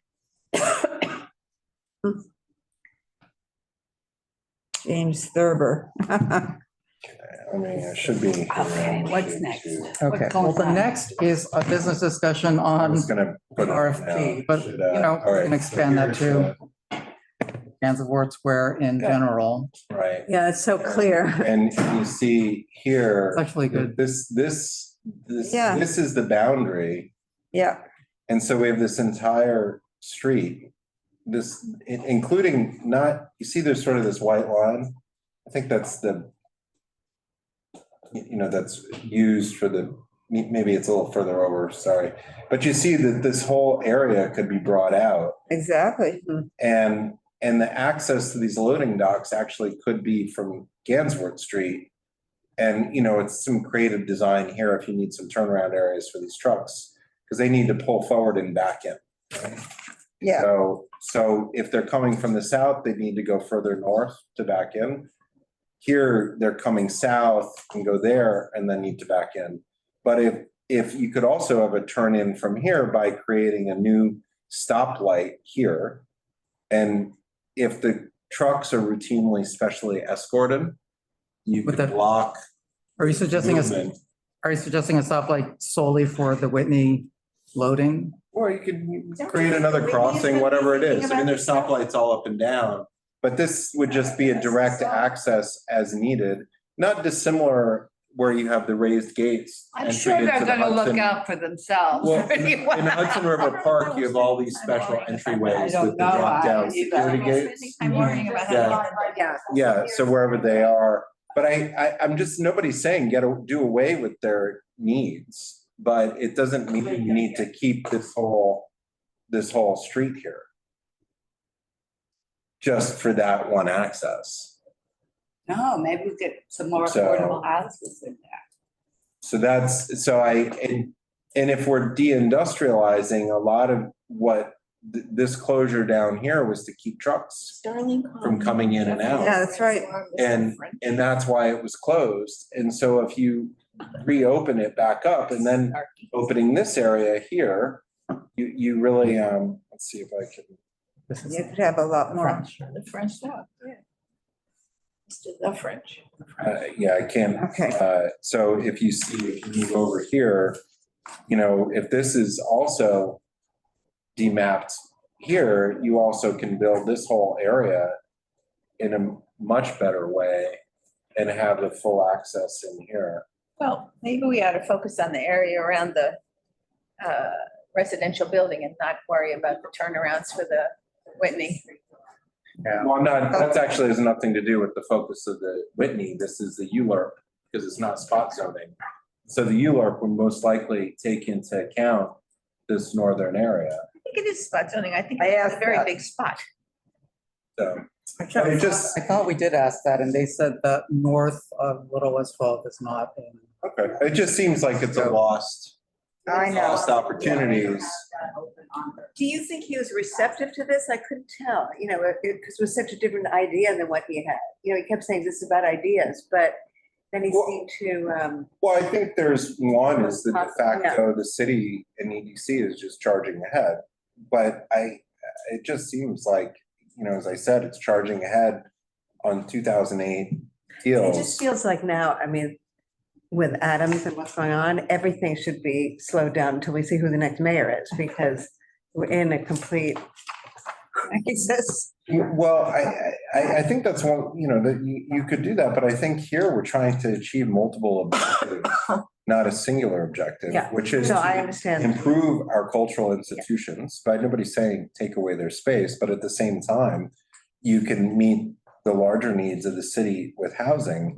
And, we keep seeing singular focuses, I think, here, and there's a better way to reimagine this. And if you have a larger footprint, that also achieves what we've heard pretty loudly from the community, is that they'd like less height, right? And by having a bulkier building or multiple towers, you can A bigger meet some more footprint. needs. And then That- to Anita's points and the plans, if you look here where the High Line is, is it unreasonable if this was developed to have a separate walkway between these areas that then exits down here and crosses right over? I think that's On the High exciting Line? thinking, and I think we should keep it in mind. I feel that the public realm should be expanded to include public benefits, which should be included to, what do we need to make this more palatable to us? I feel we should But still, we're talking about our response to the RFP.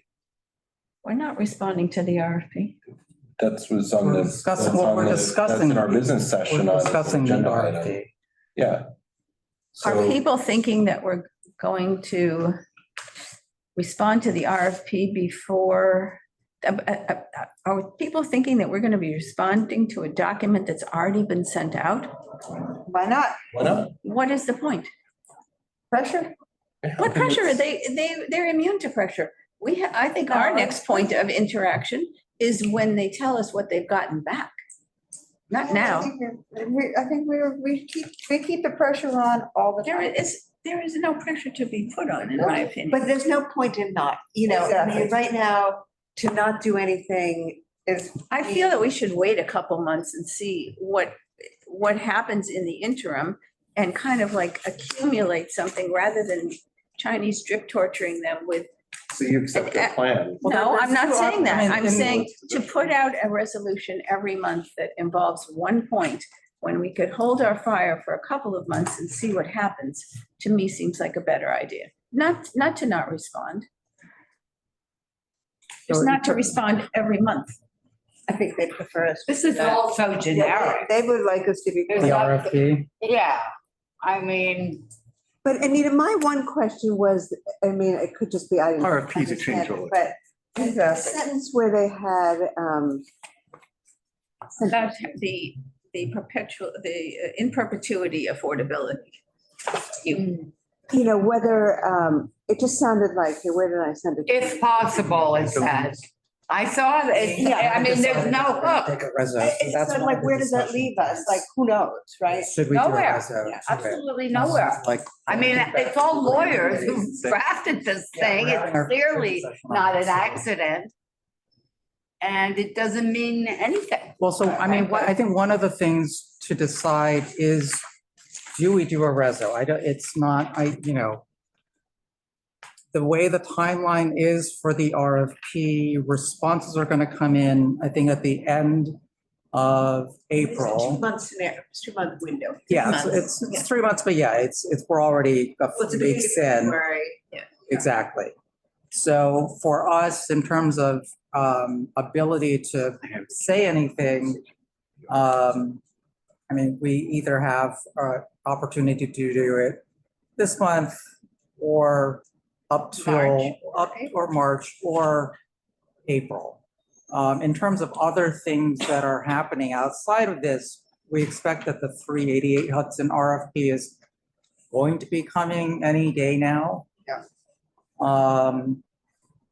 But, which is, funny because that project started so long ago and they're just putting, I mean, this project beat them to the RFP.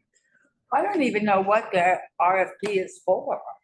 Because there's really, it's like all form work. It's not really, where's the program?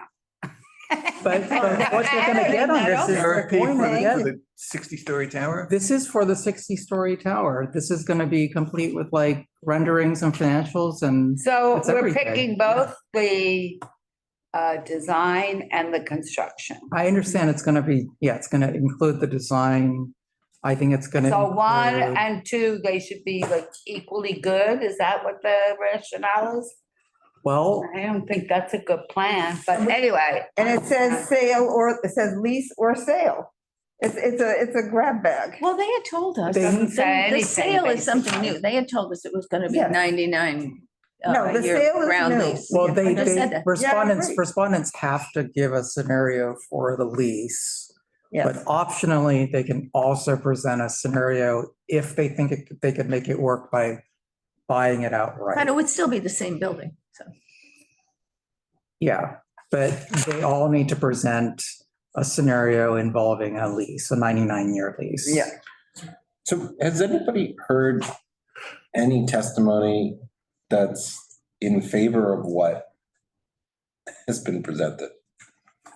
Out of the hundreds, maybe Of the one. specific plan that's been presented?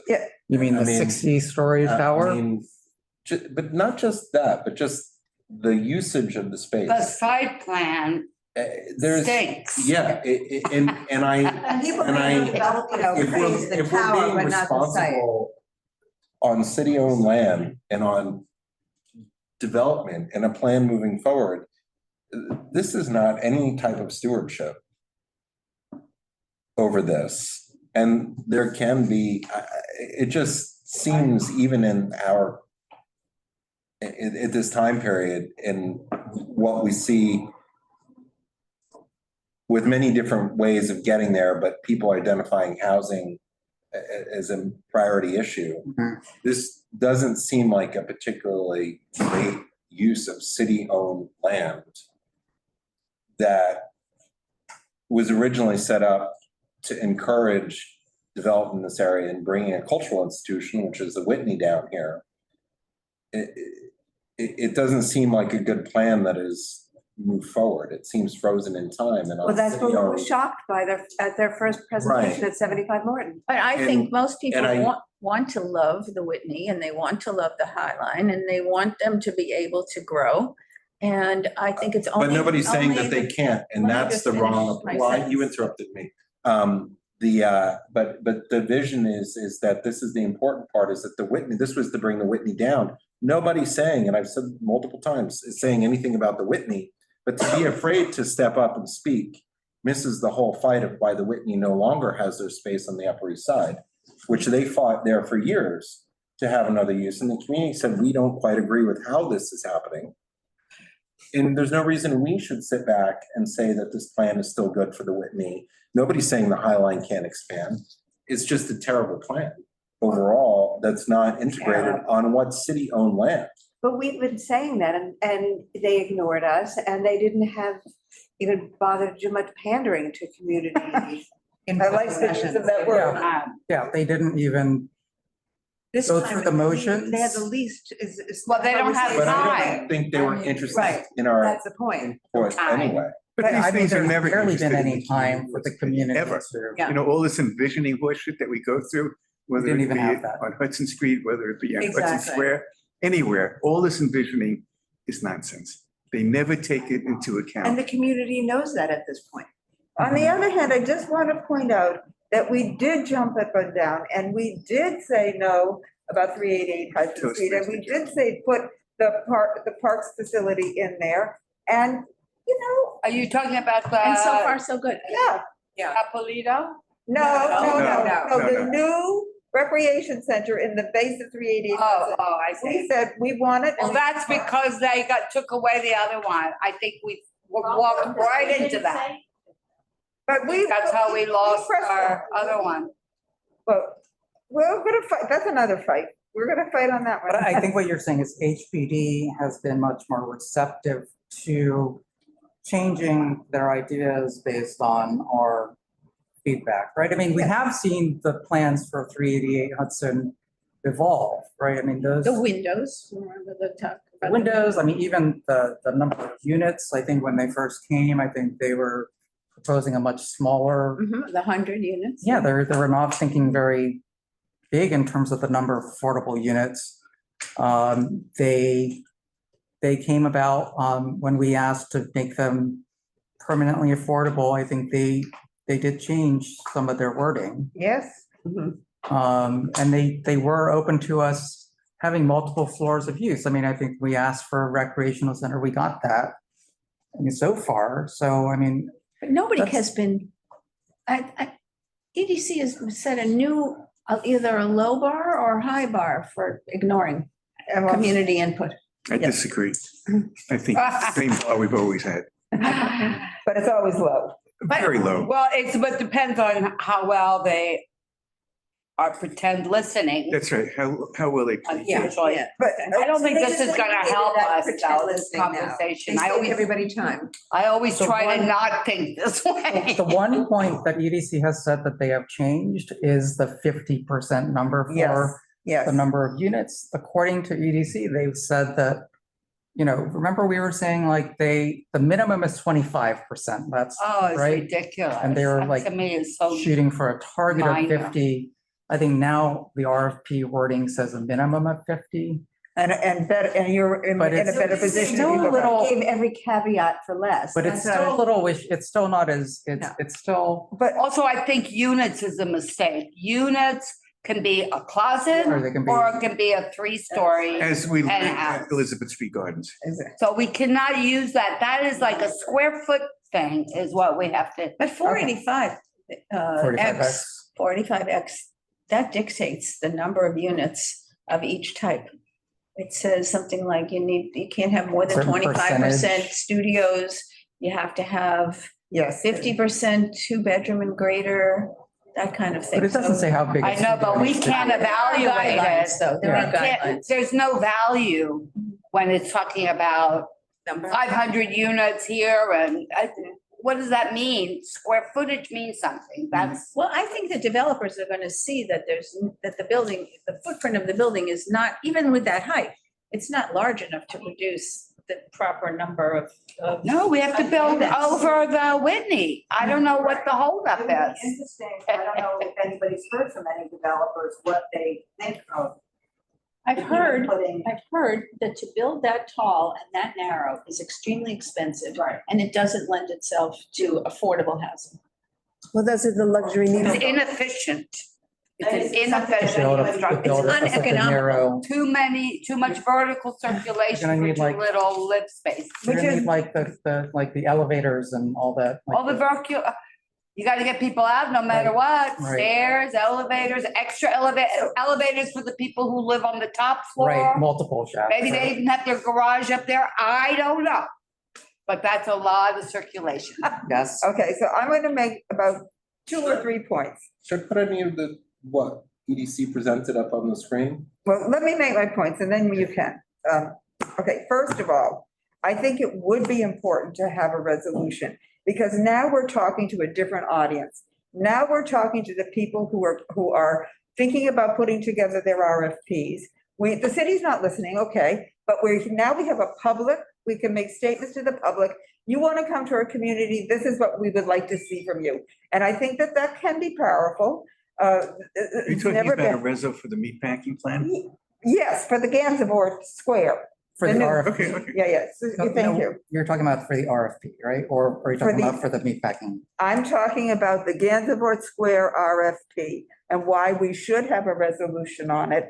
Because now we're talking into the public square, people who are thinking about applying for this. Do they really want, does the community voice, are they concerned about whether we like them or not? Or we want to welcome them? I think we have I hear over and over, we have severe criticisms of the transparency of the process. We have severe criticisms about lack of transparency on the value of the land and exactly, who what was the deal? mean, And I just think what to was the- Carter's point, it's a very unsophisticated plan that could do a lot better. And to Carter's point, I go back to Carter, what Carter said. Don't give them too, We'll put with Carter and Anita. If we went into 10th Avenue, if we extended the lot into 10th Avenue, if EDC had been smart enough to come to us and talk to us earlier, and we went into 10th Avenue, then it wouldn't be such a tall, skinny building. There would be more square footage to make a sensible building. And It's illogical, actually. and so here we Ours is offer an idea and a rethinking of the land available. It might even wrap around the Whitney. Maybe it makes. doesn't the modern have? I think we also need to keep in Yes. mind, what have we already said though? What if, The modern. I think. Wasn't there a mixed-use building that first ran? MoMA, There MoMA. were that luxury apartments The over. development of the site, like, let's just go back to these basics, right? What we heard, because I think we're ignoring some of the things that we heard. Is that the Whitney wanted to be responsible, they're the holder of like remnants of, or, the 2008 arrangement, without any going into overall details. They are the ones who have the ability to exercise a right. They would like a standalone project, is what we've heard. And they don't want to take the whole space, so there's a remnant left over. And that remnant Right. is going to be developed privately by some developer, even though it's on city land. And a part of that development is going to be very high-end, presumably high-end luxury. I'm not sure how they framed it. And that's supposed to subsidize the other housing. Market rating. But the Whitney is hands off that. So it seems to me that the problem is the sophistication of the development goes back to Right. Whitney. And because they're the lead Yeah. on the space, and that the integration of the project is something that they maybe, I don't recall what they said, but maybe that's too complicated to do that. They To don't want develop to. the, The Whitney Yeah, but- gave us the postage stamp. That was their decision. but. They don't want to be let's bothered. just They be- have their own But thing. the vision is calling out a larger vision because they're, and I'm not sure who, but what was presented to us is, oh, we identified that there is a major citywide problem with housing. We want to give you a little bit to identify that need, but we're going to take what our 2008 situation is. But it seems to me that that whole arrangement could be done better for everybody. They're not But interested. the issue is it will delay because they're afraid it will happen. So, that's Well, what it is. Public disappointment here. Pressure the Whitney. Yes, that's the They're- whole thing, pressure the wind. They're vulnerable to pressure. We've seen that uptown. That's why, Embarrassment works well. Right. Well, it just seems that there's not somebody championing on this. That's Carter, I want to ask Project you, of working Whitney's together. extension is a two-story building? No, it's a multi, They want it to be just a couple of they low want to stories that are extend very across. big. Yeah, I know, but Because they need the large floor plates, that's what they want, they want large floor plates, they've identified that. yeah, but how high is the building? it's going to be as tall as the current one. I mean, it's, A couple of stories on it. No, as tall as the current Whitney. Yeah, that which is like 6. It's gonna be like 8, 7, 8 stories, The right? same height as the current one. Yeah. Like, They're basically doubling their volume. it's the same volume almost as the Yeah. But original. it's, so with this, they could actually use the whole, we the have whole done, space. we have done I mean, 4 this- resos already. and Oh, anybody who if they, does due if they wanted diligence to is gonna share find it, those 4 right. But so what's interesting on this is that if we want to extend this a little further, right? Let's just play this out for a second. If it's going to be private development, the whole thing, Mhm. When you Could say the whole, private- including the whole site, right? Well, it's the RFP, is still private development. It's no city involvement. So if that is all going to be private, why not re-envision this under private development, the whole site, where it can still be subsidized through that private development. Of course. By better development sites. And the Whitney could be an integrated building, with. But Well, could they be the lead?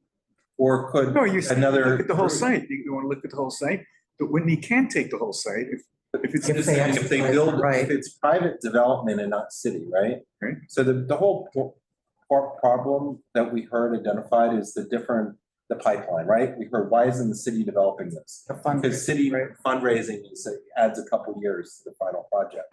But if it's all private money on a large, and I'm just, the realm gets moved to the private development side. And the fundraising is a different pipeline.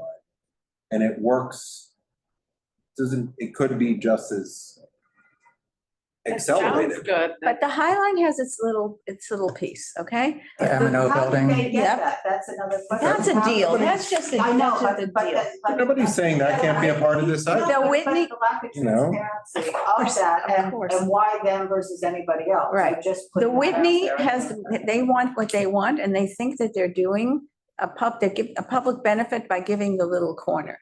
The only chance I think we have for any real creativity is for a developer to come in and kind of energize the whole area by saying, this is what I need to build a viable building. And if we're lucky and we get, a few creative people, maybe they will open people's eyes. But would a But developer, what I wanted to say before, when I interrupted you, was that everybody is giving the Whitney the benefit of the doubt, and it's taking a while for people to realize that the crux of the problem is the Whitney. Well, EDC's been covering for them. Yes. Well, they're not covering, that's the deal. Yeah. And nobody's calling out the deal. Well, the other That's deal, that's That- Board spoken the to other deal is. John wants to say something. Has the community board spoken with the Whitney?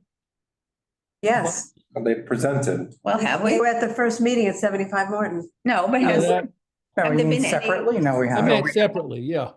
Yeah, No, we haven't. Not separately. Mr. Romanoff is asking, what's the deal? Mr. Romanoff, in 2008, when the Whitney moved downtown, the city gave them the right of first offer on the entire block. So they built on, I don't know, 40% of the block, but the other 60% stayed with the meat packing. But the Whitney has the right of first I think. offer. I think, Offer. Katie, what he's asking is, why are they not taking it all? What deal was made for what they left behind? I think the city pressured them into Right, and- doing and so something. the lack of Well, we don't know. transparency Like- in We- whatever- I said I think. To say whatever we don't know. There could be any number of reasons. Don't know because it's opaque. I mean, And that's what I said, the whole process. Let's say we have no control over the Whitney and they've got their two big buildings. At least develop the rest of the site in a way that will actually accommodate some You mean the life. open space and Yeah, the, that's not open space. I don't know where that misnomer came from. From them. It's something that if that whole area, you take a fresh look at it. Right now, it's not working. yeah, right now they just, they took like a pencil and they just carved it up into. Well, it's gonna be three little- very, very unpleasant. right, but they really don't care because they think that Can I the public just put up benefit the- is. Yeah, do you want to put up the EDC slide? Very, very unpleasant spaces being created.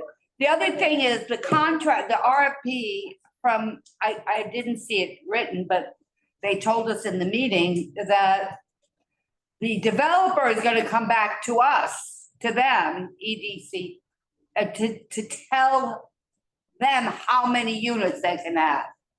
So we've now not only given up any control over that, now it's whether it makes economic sense.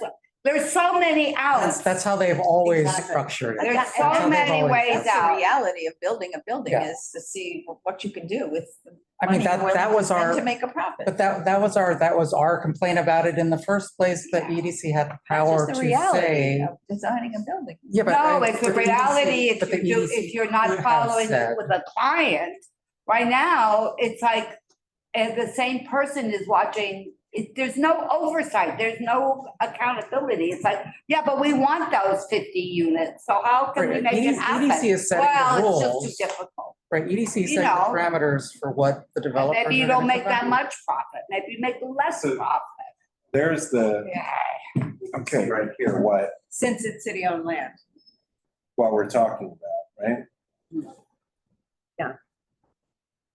And if, The open space is just the space That green. between the no, but it's not open space, it's required space. Yeah. With a little extra Setback, to create the space. Right in there. between the that's two 30 feet, buildings. right? yeah, but now it's only 20 feet. Yeah, well, No, no, they whatever, didn't but we're framing it wrong. It's a required element of buildings. I don't know, It's no. not a, It on the I site know, plan. yeah, you're right. it's a required element if you have two buildings. It is not, You have a what? I didn't hear it's a you. required element to put the two buildings next to each other.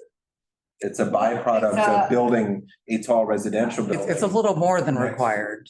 It's a little bit more, but it's, Well, it doesn't have to happen at street level, it can happen. no, but higher up. it's being presented No, as, the 20. is something given.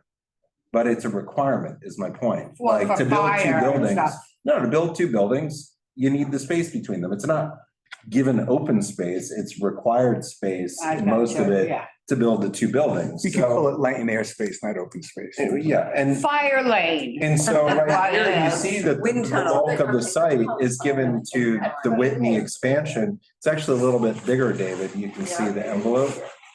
And if these uses were better combined, you'd have an entirely different structured site. That's right. And it just. And they're requires wasting some space by creative making thinking, but, multiple buildings. You know, unfortunately, the community board has Aren't they? zero juice. Well, I mean, because there's a separate building for the residential. But the bulk, to the point, is the Whitney's exercising of their option. And they're not exercising the full option. So Who's not exercising the? Whitney, they're not taking the not whole space. exercising their full option. They're absolutely, they're. The Whitney can take the whole They can be- space. By giving us the site is they're giving. Tiny little. No, no, but hold on, that's a statement of fact. They're not exercising their full option. It's Right. not a debatable, it's what it They is. pulled it back. So, because- yeah, but it But that doesn't but matter. my point is that That's they're another way of not saying they're not. exercising They're their not full executing right. the option. I don't know if they're limited under, and to the next part is if they were to exercise their full right, what are they allowed to develop there? And that's the open question, because if they could be the leader of a mixed-use development, why do we have separate sites? Why is it in the On there. business interest? to do They that? don't want You to know, be what if- developing anything but their Well, museum. I understand, but I'm just saying that, What is in the Whitney's? But they wanna be a interest to do landlord. that? well, they could be a partnership in development. I get it, but what's in their interest when they have an as of right or that's. No, no, well, that's what I'm saying. So lot of let's headaches. just be clear that they're of what. they're How doing. did That's very the interesting, MoMA the new- structure their, Did he just say? how did the where MoMA it go? structure it? Because they have What was that? residential on top of, I don't have control of that. The new deal. Right? yeah, how did that work with?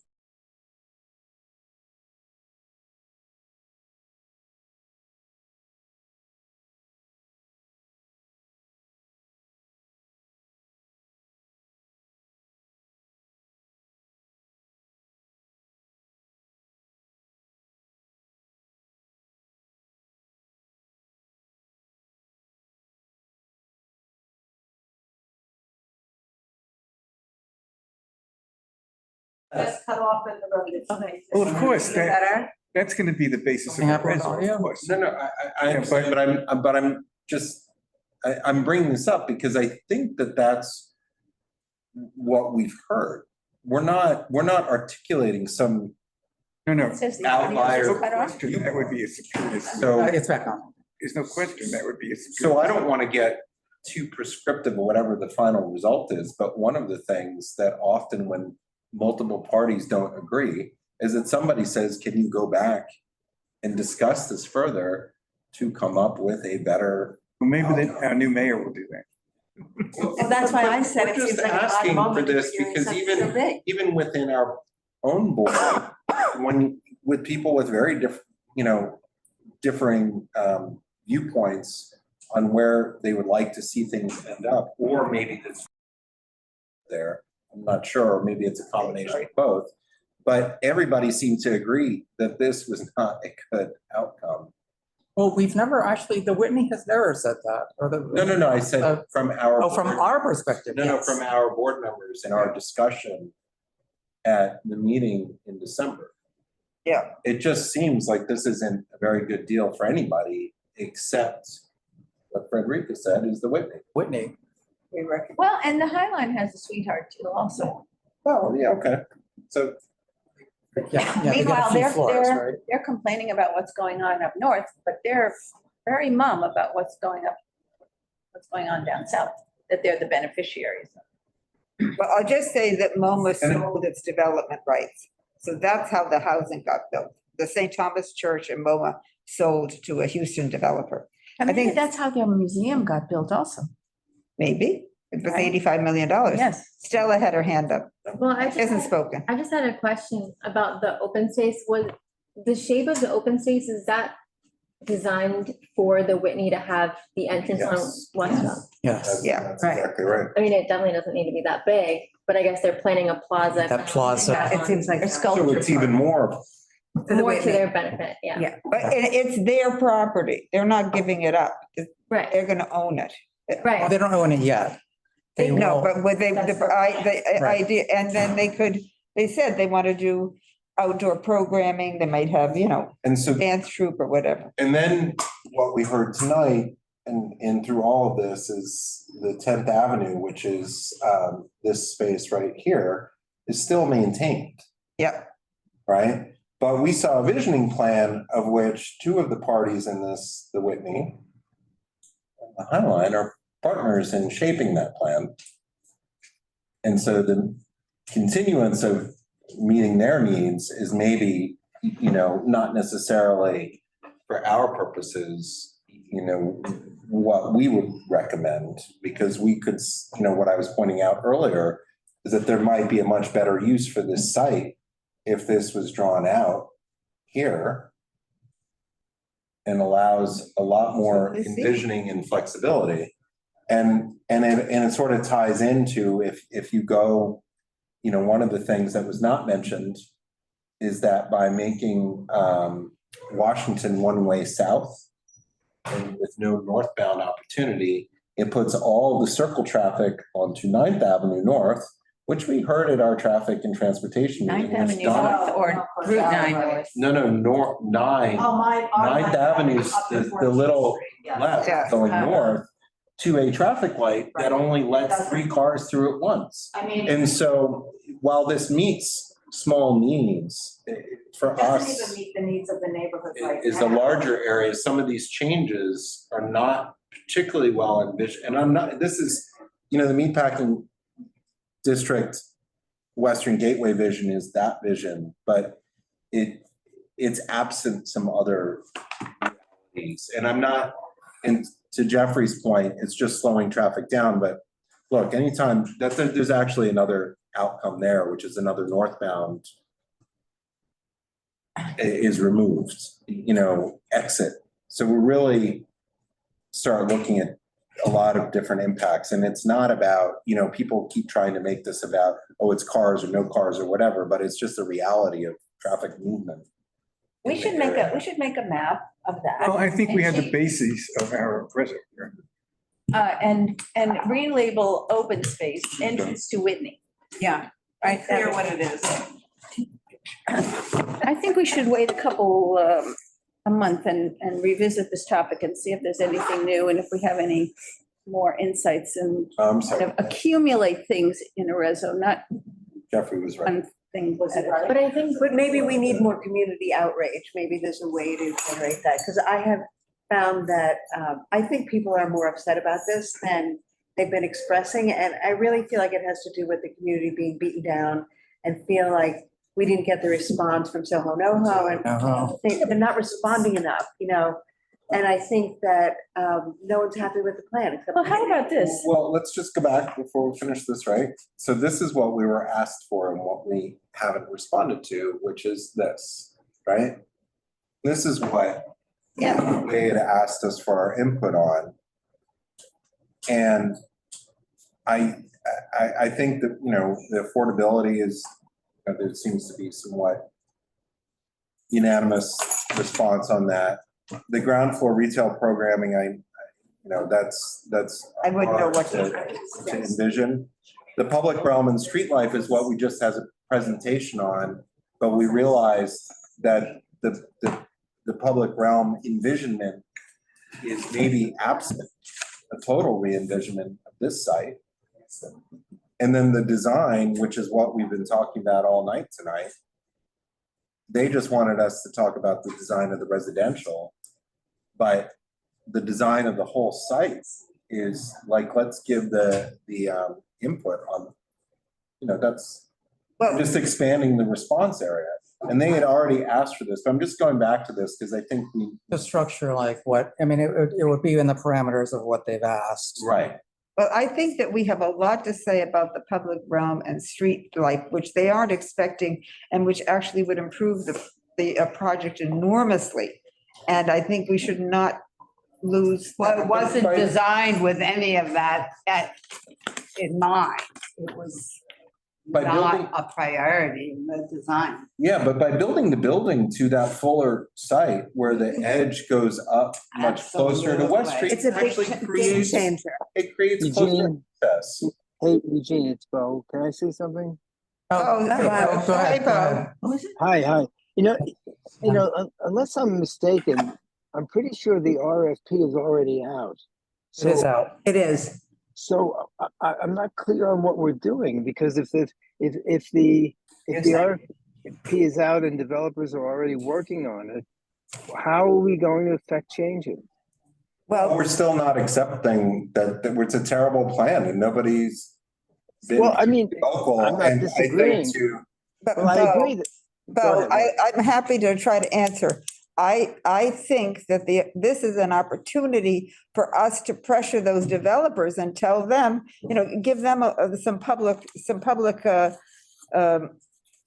feedback and suggestion. And if I were a developer and I heard that there was an opportunity to get a much bigger site here, if I slowed things down, maybe I would talk to EDC and say, what about that good idea? And why, I'm not going to spend the money on a 10,000 square foot lot when I could have a much bigger lot.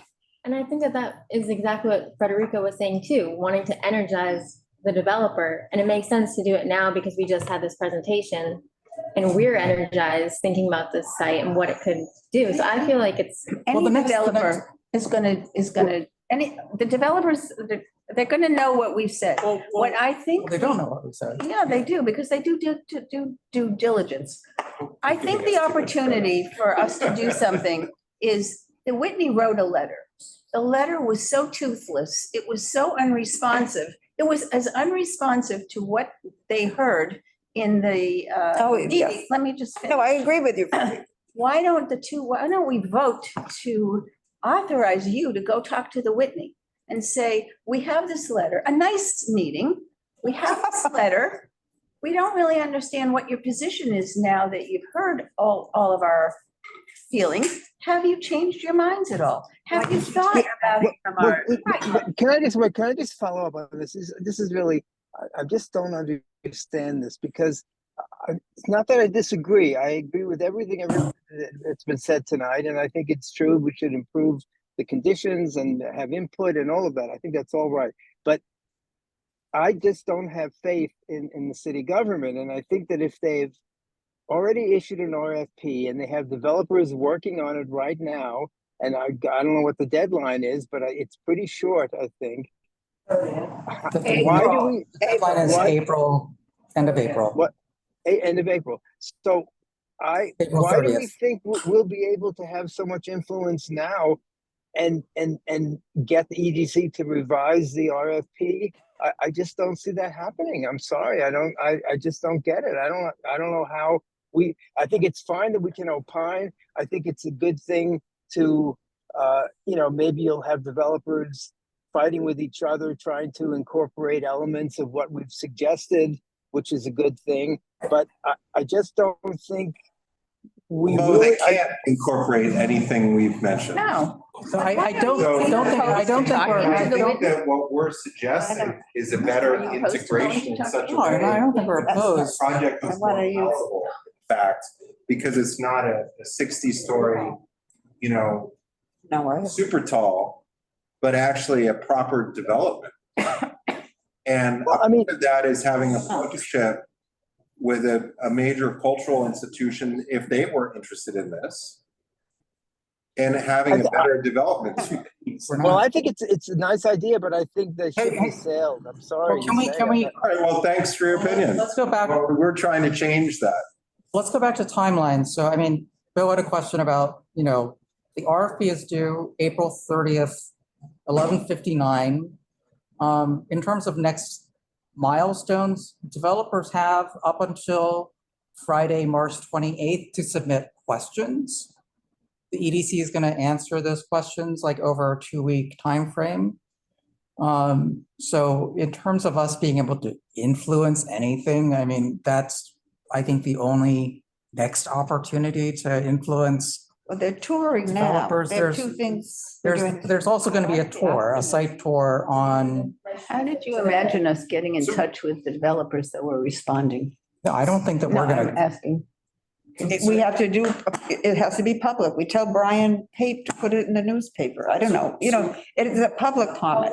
It's our bully pulpit. That's what we have. So the response that any developer could make is the box, and Anita's the architect here, but the box within which to develop, it doesn't leave a tremendous amount of room, right?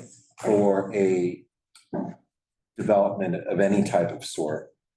And what we're trying to propose is actually better for a developer to have creativity, even including the affordable housing, to maximize a development that even on this cross subsidy model would be better. If that's accepted. So I think some of them may say, hey, this would be even better if you're gonna Great talk to design is always a EDC. good idea. their RFP response on a, Great what design, could be they better. know, so. Well, no, I mean, it could be a better, Get going. this may not make sense is what we even have heard, right? Yeah. Oh, economic sense. The economic sense. And what I'm saying is that a better development could make better economic sense of a more palatable development. Because all that's happening now is that the Whitney says, yeah, we've got our No, they development site. But they already put into it that then they just get rid of affordable housing because it doesn't make economic Yeah, they're sense. still going to respond aren't they still going to respond in the guidelines of the blocks that that the EDC is already? No, they are, but I guess what I'm saying is that there are not many developers who can Who could do it? take on this project, right? It's a challenge. There's, I mean, I think. Yeah. These are some, known entities generally in our city. Let's ask Stuart And how many let's, things, how many developers he thinks. Can you hear me, Stuart? Who, Stuart, you can't respond, I mean. Oh, there he is. Has a big property owner. Yeah, I think Oh, he's here. You want me, would you Oh, yeah. like to hear from him? Well, he Yeah. could answer in the. Well, just have, why don't you In the chat. promote him, Mark? Yeah. Well, maybe- promote him is perfect name.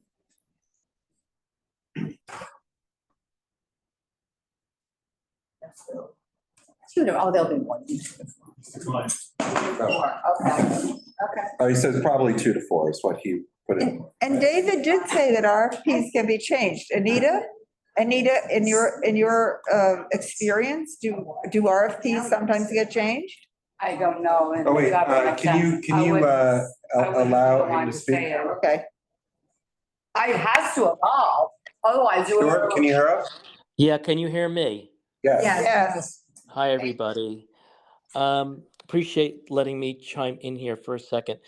Let me just throw a point out, because all these ideas need to come together in one grand type of presentation. But question is, what can we offer to the Whitney, and what leverage do we have with the Whitney to have them be a part of the solution? because the EDC doesn't really have any motivation to cut this thing down. And quite frankly, developers are going to hide behind the EDC. And to get them to be, what's going to resolve this bigger issue, I think is probably more unlikely. So the conversation that Carter and others were driving on earlier, that we need to really go after the Whitney, who's kind of the issue here, I think is important to think about. Again, what leverage do we have and what can we offer them? What can we bring to them to help resolve the problem? Thank you. That's a great question, and I think that the answer lies in an expansion of what they presented to us, which is an even larger floor plates, that they can have a larger museum with a partner that's contributing into the development of their own site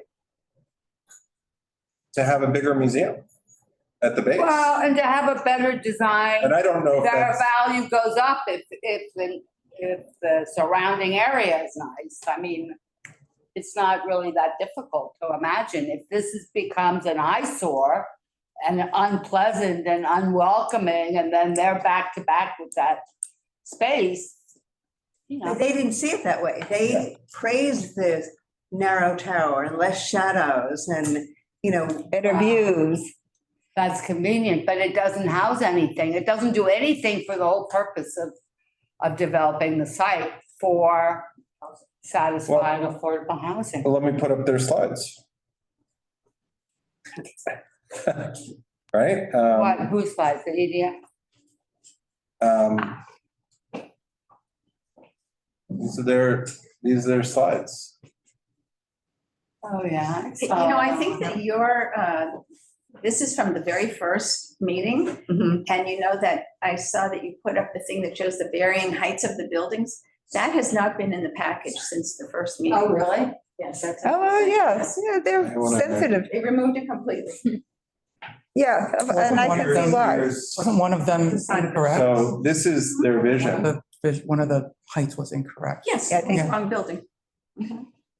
Right, good night, everybody. Good night. Good night. So I think that, by having larger floor plates, which is what they had talked about. Well, but Whitney's everything getting up to everything within they've a asked reason. I mean, you also don't want a empty city block for, you don't, it doesn't have to be that Yeah. flexible. I think that what they spoke to, and the director spoke to, is the large footprints of each of the floors.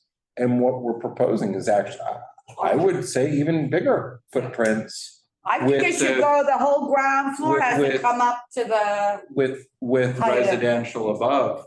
And it could vary on different floors, whatever you do it as, or whatever it may be.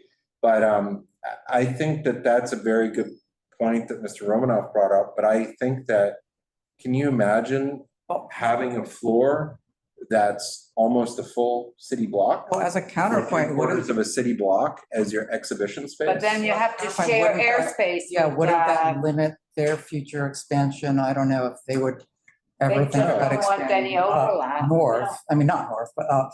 Well, they still But- have the piece in the south that they could take down in the future and build up. I love the original way you building. think. 1, 2, 3. Yeah, They still would have that. and I also think that some of the, Unless we build over that too. if you remember that the Whitney changed some major design elements mid-course because of Hurricane Sandy, Right, yes. that, there's some other opportunities in development of, reconfiguration of some things. And, we've heard of ground floors as not being particularly a great idea, along areas. And so there's a lot of different opportunities here to, I think that's a great question of what can be offered, but the ground floor, there's nothing that would prohibit it from being a large cultural institution with a high floors of on-ground gallery space and above that. And some And the different outdoor movements. space is up at the third level, Yeah, which yeah. expands it to the, Right, that's right. If I may chime in, the Washington Street side between Little West 12th Street and Gansevoort, looking at their model, has somewhat been ignored. Yep. They have middle of the block, a pull-in um, place for deliveries. And you really, I think, want to reevaluate activating under the High Line from corner to corner to create something very exciting, whether it's retail, bring commerce down. The EDC should be concerned about revenue and people and taxes going into the neighborhood, whether it's, art galleries associated with the Whitney or whatnot. But there's something there that needs to be creatively programmed, because right now it's just a loading dock, taking up about, I'll be a little wrong here, 100 feet, half the block for trucks to move in and out, with the High Line entrance for the Friends of the High Line. So that whole piece there is just improperly thought about. It's a stepchild. So that's this, I was misunderstanding what you were talking about in the chat. So you're referring to where I'm moving the crosshatched area here, correct? But that's the Highline building. I'm not seeing your map on Yeah, your. I don't see where your cursor That's is. what he's The talking cursor about. is basically where it says the M&O expansion underneath the High Line. Yes. That, I did not understand that that's what you were identifying. Okay. Yes, right in the middle of the block So there, that's there's currently right. a loading dock, and they've expanded it quite a bit. So they've broken the block up right in half. You've got the And so north that's- half towards Hector's and the south half where they have that hamburger restaurant. But That's where, And just to clarify, so those loading docks are required for the operation of the High Line? Is that why they would be there? that's why they're there. That's why they are there now. Plus, it's there for the loading of the meat packers, but it doesn't necessarily have to be there. No, So but I'm saying is that if the meat packing use is gone, it doesn't need to be there. right, so, but would the High Line require that for their needs? They need some sort of an entrance somewhere, but if there's going to be a truck loading area on the western side of the site, perhaps combine and integrate something there so it's all in one place instead of having two separate loading docks. Right. I think because that's one of the areas Jeffrey was pointing out in one of his photos, right. where all the trucks were Yeah, with the- under the High Line, Right. right, Right, yeah. but that's going into the other opening for the meat packers. That's not for the High Line. Right, but I mean, my understanding was it was all for the meat packers, not. Yeah, that's what I, No, yeah. it's Highline has it's little bit of currently it's currently Little bit for mostly the High for Line. meat packers.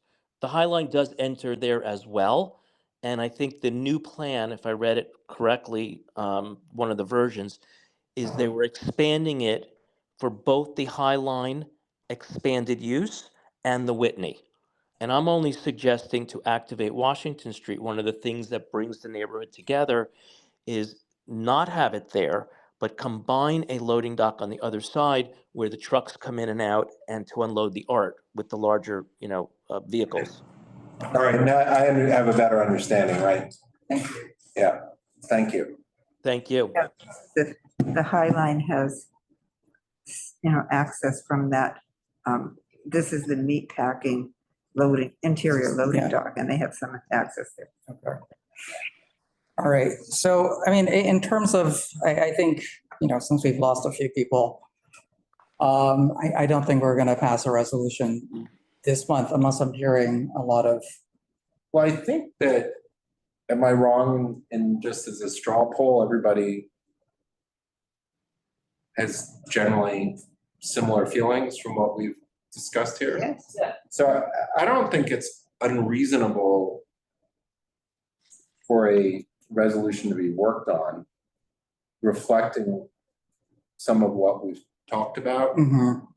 and perhaps identifying some weak areas that we need to talk about. Anything else to work on that? Because I think what I heard from a couple people, I mean, I certainly would want to have a further position on this. Yeah, but I mean, in terms of the discussion we've had so far, I mean, so what do we have for that resolution? I mean, we're, I think some other ways of perhaps engaging with this space, and that requires the leadership of the city. Can we get rid of the roadbed on 10th Avenue? Yeah, I mean, What is the general plan for under the High Line? And what, how where the can, loading dock is. yeah, right? yeah, and using the Washington Street, the whole Washington Street area better. Can we expand the High Line to connect over to the west? I mentioned the lack of transparency about the value of land and the process. A lot of people talked about process. And, you know, they really need 30 feet of light and air now, or City of We Yes, brought that up. 20 feet. We've already. We've already brought that up. What are we, well,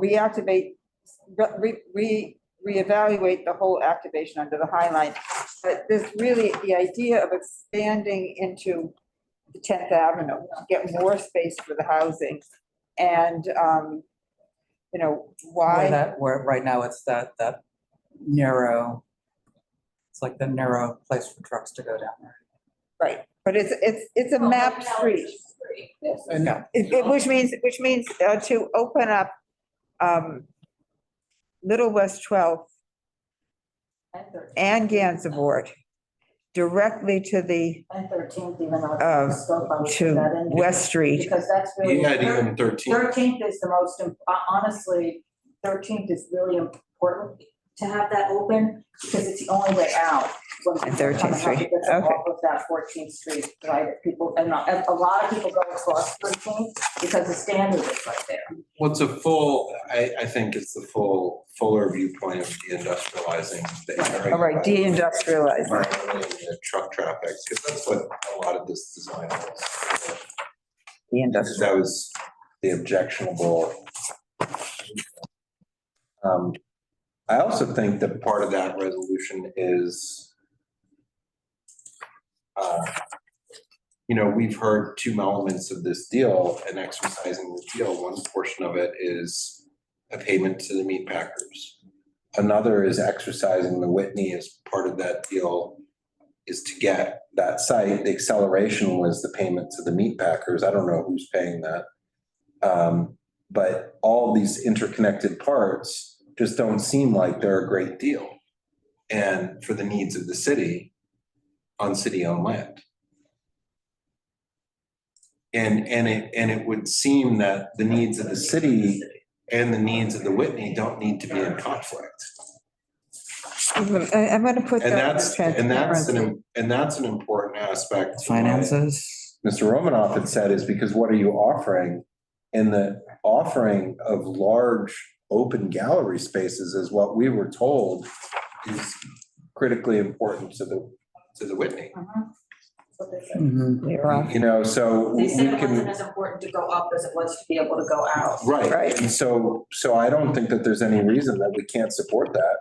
And, whatever floors that happens to be on, but what we do know is that lessening the use on the ground floor, so that it's, not as impacted by any water issues.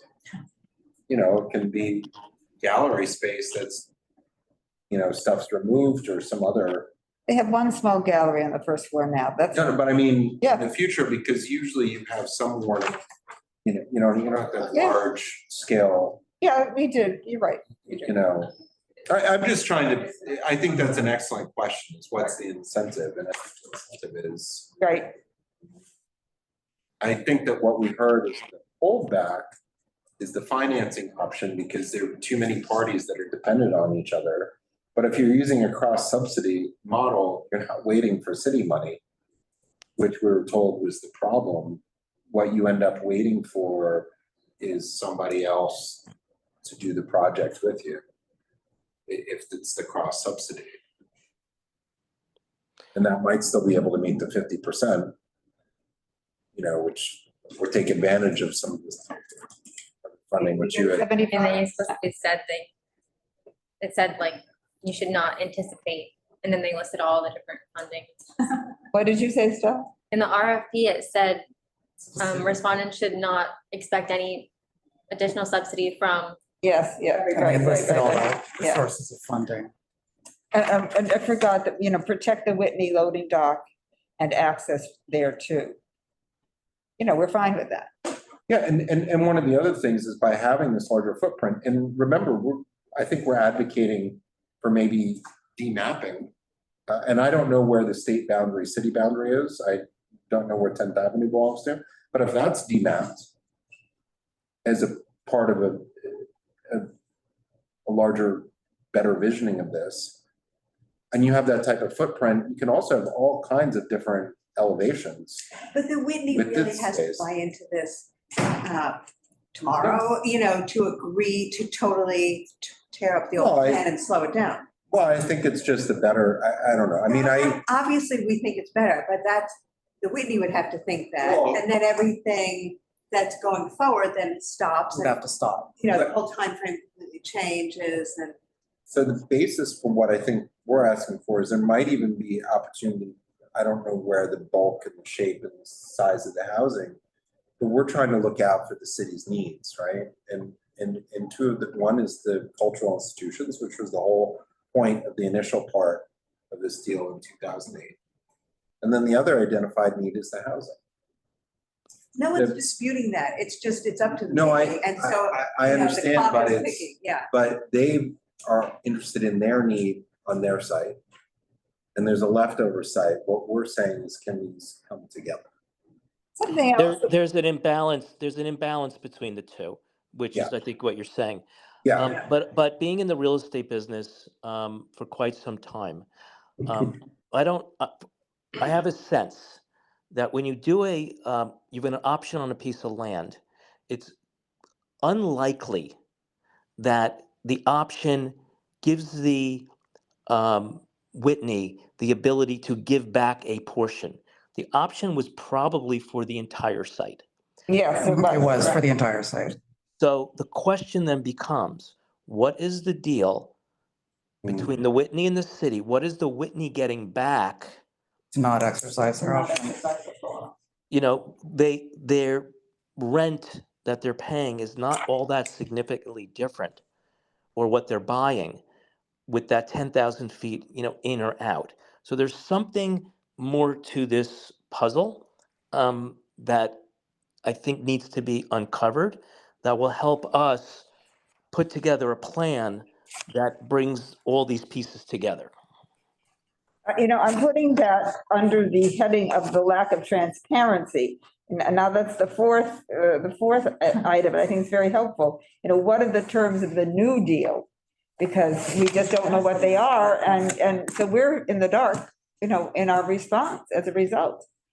And we Yeah, but there is value to the ROFO that they had negotiated. So for them not to exercise it, there must be something that they're getting, some benefit for them not to. Otherwise, why wouldn't they? Exactly. Why wouldn't they have? Not just Why wouldn't they have? It's not just Yeah, Yeah. right. It's Yeah. not just goodwill. So that's why we want to know the terms. I mean, we don't know what they There are. must be some money benefit, future property tax or not. It's like, who do we need on our side? Is it Eric? Eric.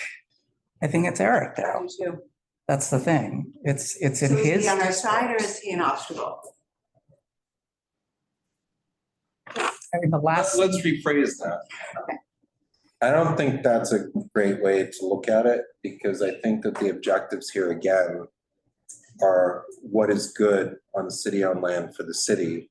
And I think that some of those objectives have changed since 2008. Uh-huh. And I think that framing it a little bit different way allows everybody to get on board behind this. But it's still going to Eric with a presentation for. Sure, but I think that, like I said, this isn't about not allowing anybody to not do what they want to do. It's to bring it together a little different way, and perhaps the leadership is from his office. I mean, I would think that it would be from the from the mayor, because this seems to have been pitched as leadership on providing housing. Oh, let's take this little corner and build some monster, like crazy building. That doesn't seem like particularly great planning on the city-owned property, and if you're using a cross-subsidization model, that you could get some other uses in there and some other positive benefits or other community benefits that isn't just housing and Whitney and, and public space could be a little bit through the Whitney, or maybe a private space that's accessible to the public through the Whitney could be better. If the city had wanted to optimize their use, they would have taken these responses into consideration. I think they would have, instead of going forward so quickly. Well, here's the I question. think they would have, they should have, Here's a question. That 2008 deal, when the right, Whitney came down. how could that be renegotiated? And for it to be renegotiated, the party that's the beneficiary of it would have to be a participant in that, and that's the Whitney, right? The Whitney, the lease from the meat packers, if my memory is correct, went to about 32 or 33. 33 million. Yeah. And the Whitney might be motivated to get the site back quicker, and as part of the deal, giving up some of the land to pay the meat packers. What else goes with that? I don't know, but that, I'm just speculating, but that could be something that's going on here. But may I ask, has Eric come out publicly and expressed an opinion? The last thing Eric Butler did was on Twitter or X. He opined that the building was too tall. Oh. He did.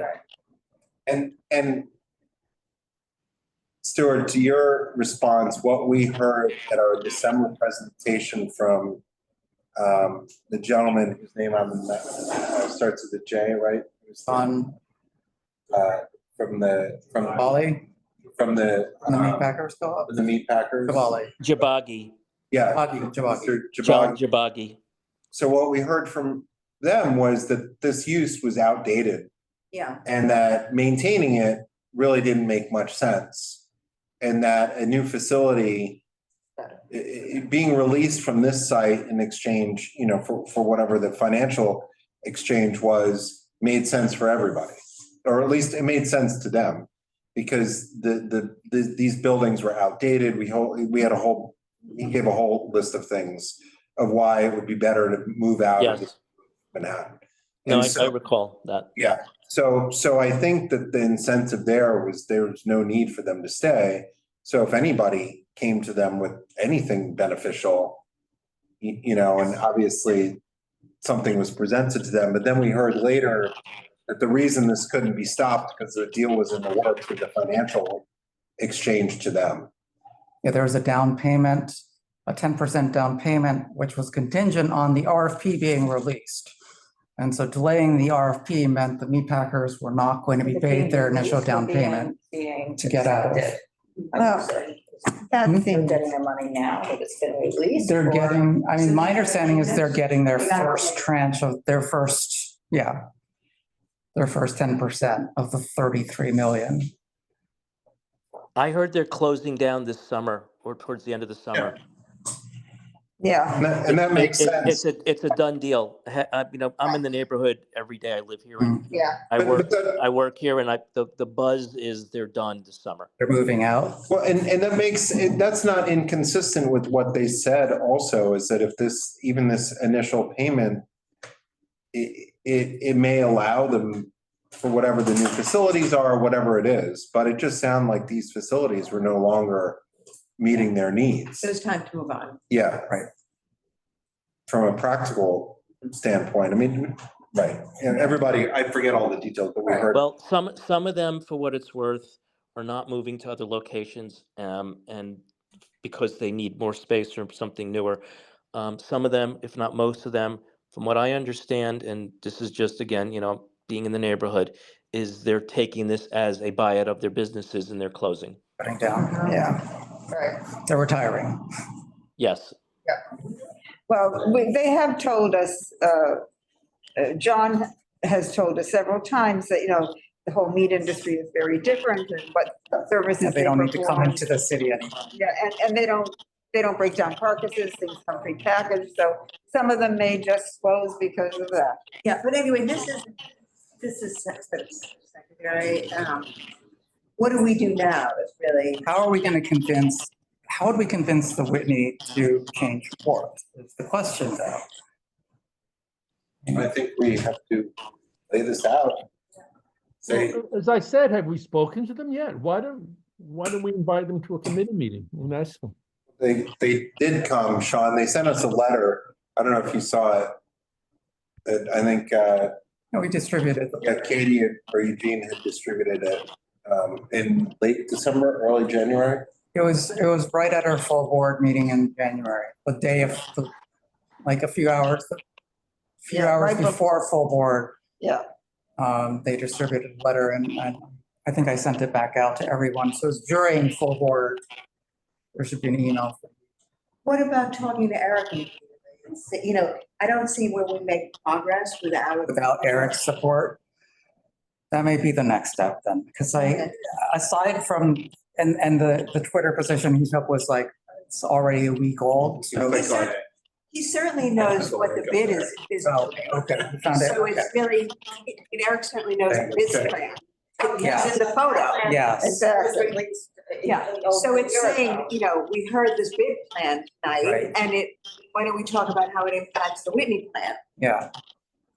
Yeah, Eric's tweet, quote, "Is it possible to be both YIMBY while also feeling that a 60 stories is a tad bit tall for the West Village? Asking for a friend." End quote. But I think it's. And he got attacked for that. It might work with Eric, because if we're saying like, oh, this is so interesting, we Yeah. see this adds so much. Yeah.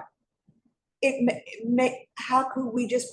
How can we make it better? Plan seem like dated, because it's not benefiting Right. this strategy that Eric is embracing. Or maybe, Eric, you have more of a bird's eye view of everything. Why don't you lead us These things on? together. Yeah. You know what's interesting? I mean, is the Whitney being NIMBY? right. Is that what's holding this up? Can you repeat that? I'm sorry, is the I Whitney said, what? is the Whitney being NIMBY Hmm. by not participating in a better plan? Or just greedy. You know, if I don't want to I say shouldn't negative. say I'm that. I just saying, shouldn't say how do that. we make it better? these plans For take them. so long to develop that, you know, to do a pivot now is a big thing. Big ask. You know, I mean, there were years of discussions we weren't involved with. So that's a great point, but you know what? Nobody expected us on 388 Hudson to say, let's do this better.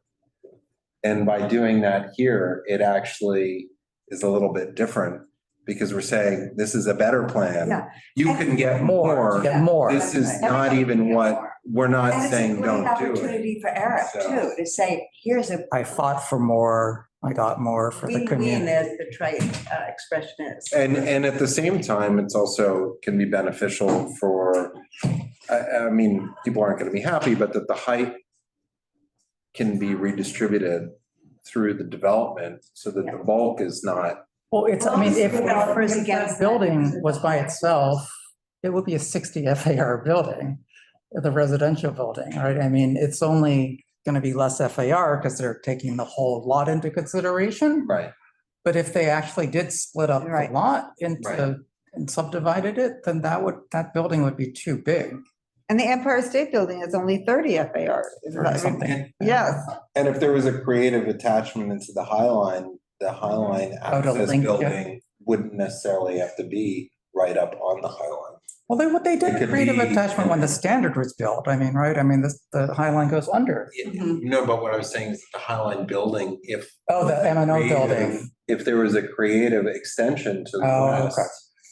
Under some, would actually create some, anyway, it would still allow for the placement of their space could be a little bit more flexible. If anything, the High Line is probably getting a little shafted in this deal because they're actually probably not getting as much space as they They want. They don't have an Well, but expansion. They had no right to be there in the first I place. know, yeah, So I mean, yeah. They're anything probably there, glad I for any mean, crumbs, I right? mean, anybody. But they're not that going could to be able open to Any expand. nonprofit taking that. So maybe the work to be done in the next month is to reach out a little bit more, with the chair of the board, have some more discussions about this to see, because oftentimes our elected officials, right, generally the way that it works, look to us for ideas to bring forward.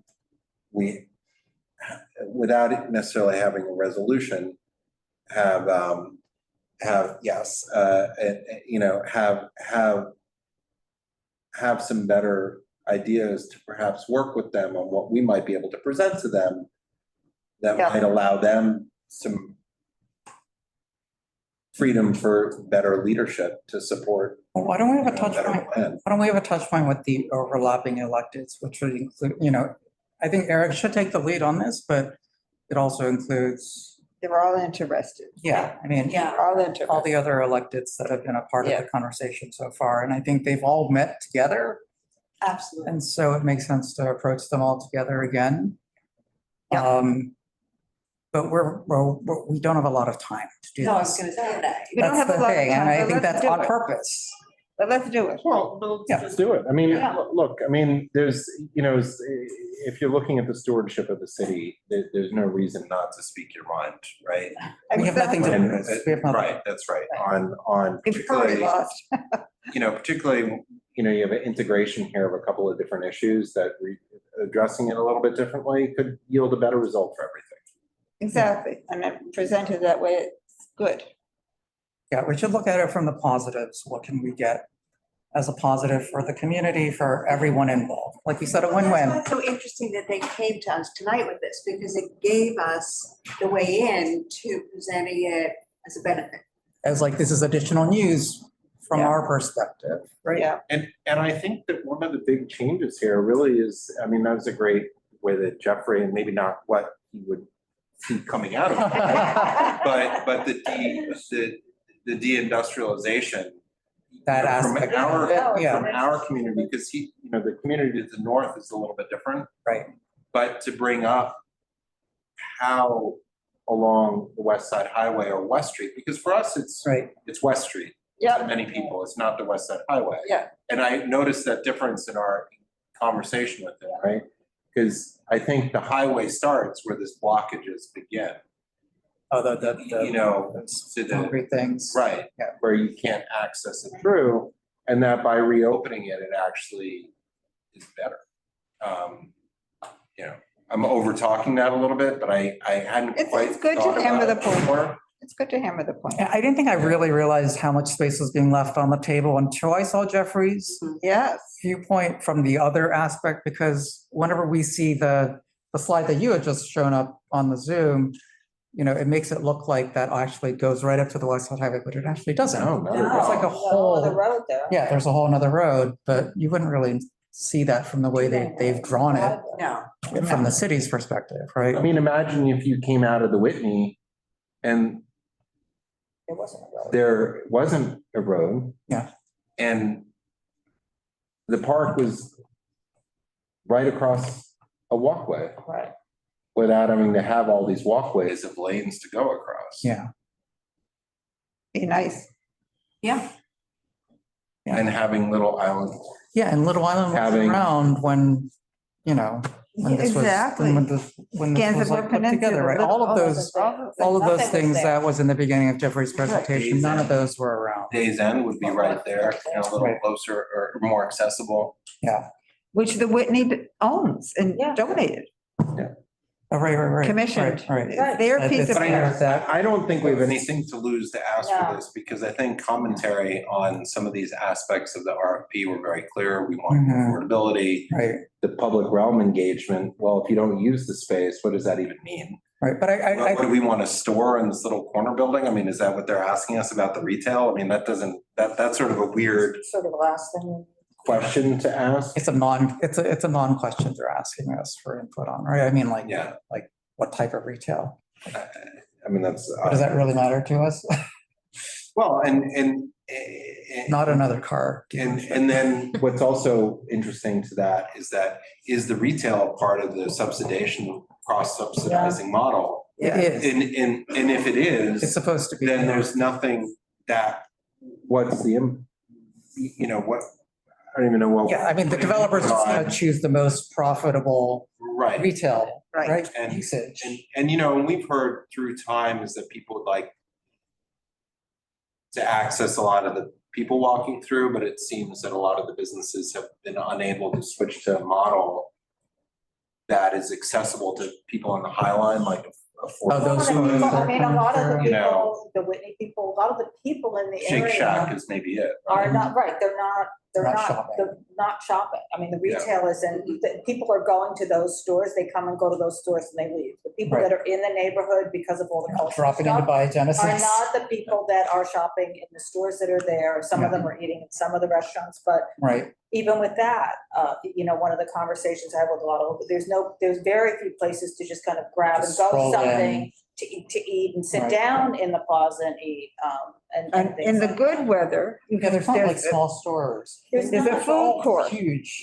There's a Retail, food right. court on the High Line in the Right. good weather. Right. But then, and that's affordable, But but then you have to it's go- years. you have to But be irrespective, safe. our Compared to like input Snowball in the onto Village, this but there's small very sliver small, of retail small. is, I'm not sure what. Did you Just big notice corporate that Jeffrey had food trucks in his, One of the. Yeah, he has- in the one of the- Gansevoort one of the- Plaza? It's also. Which you is know, a I think nod to that's- this. That's, I mean, the food trucks are, kind of there, and then part of 14th Street, they might do some kind of kiosk things on 14th Street in that. As a development. street thing. And so one of the Private other effort. issues that opening up the grid, even if it's slow streets or whatever that had been mentioned, using more of those, but opening up that grid more, Mhm. it acknowledges that you have a 600 unit Yeah. residential building Yeah. in an area is that public transportation Doesn't go is a there. bit of a challenge. Yeah. And if half of that is going to be Luxury. high-end, even at lower heights, the upper height apartments and luxury, et cetera. Yeah. You're gonna have a very different type of traffic movement that we've seen, and we see it throughout our community because we're predominantly mixed use but residential Mhm. focused. We're not the high-end financial commercial type corridors, which Oh, like Fifth Avenue or like. or what they say Soho and Oh, Hudson okay. Square. The rest of our community is residential, and we still have, go just look out the window here, all you see going by are Lyfts and Ubers. And this is in a transit rich, as they would say, area. And there's And still a if lot you of put in, dependency on. yeah, and if you cars. put in 600 units over there, you're gonna, There's a lot of people Ubering home and out. Right. yeah, so that's just a Because there's reality. no subways that are of just the dropping you off right. Well, but also, let's be real, in the market rate units, the people are barely there, it's not like. Well, It's- they're not reworking. Rentals, if they're rentals, but True, I don't want to rentals be have higher occupancy. diminishing of that, Yeah, that they're here no, no, now. It's just the reality of some of, and this is not people owning cars, right? No. There's nothing to do with that. This is simply Getting around. reality Using of cars, yeah, movement yeah. Oh, in yeah. our Yeah. area. Well, they're not. One thing that had occurred to me, and it's come up in other places, if this building has amenities, and we have some people who can afford more and some people who can afford less, I didn't see anything in the RFP about being sure that they were. I don't think they mention it because the 45X, I think has requirements for amenity access. I think it needs to be equitable. Yeah, we got rid of the portal, but we. Between the- yeah. There's not enough. Well, no, I know, well, they can't put any residential in the first 13 feet. A pool. Okay, well, I'm gonna check on that. 45. That's good if they put it in. But I think that we have some good discussion points, but if they're just moving ahead.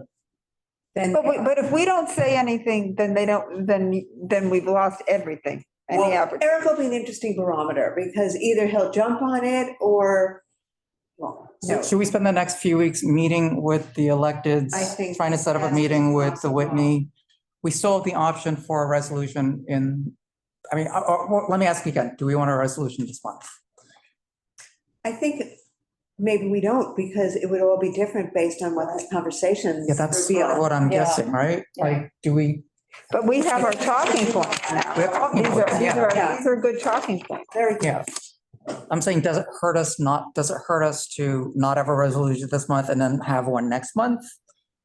Or is it more useful, is it better use for a time to Would the talk to? elected officials respond better to these talking points if it were a resolution?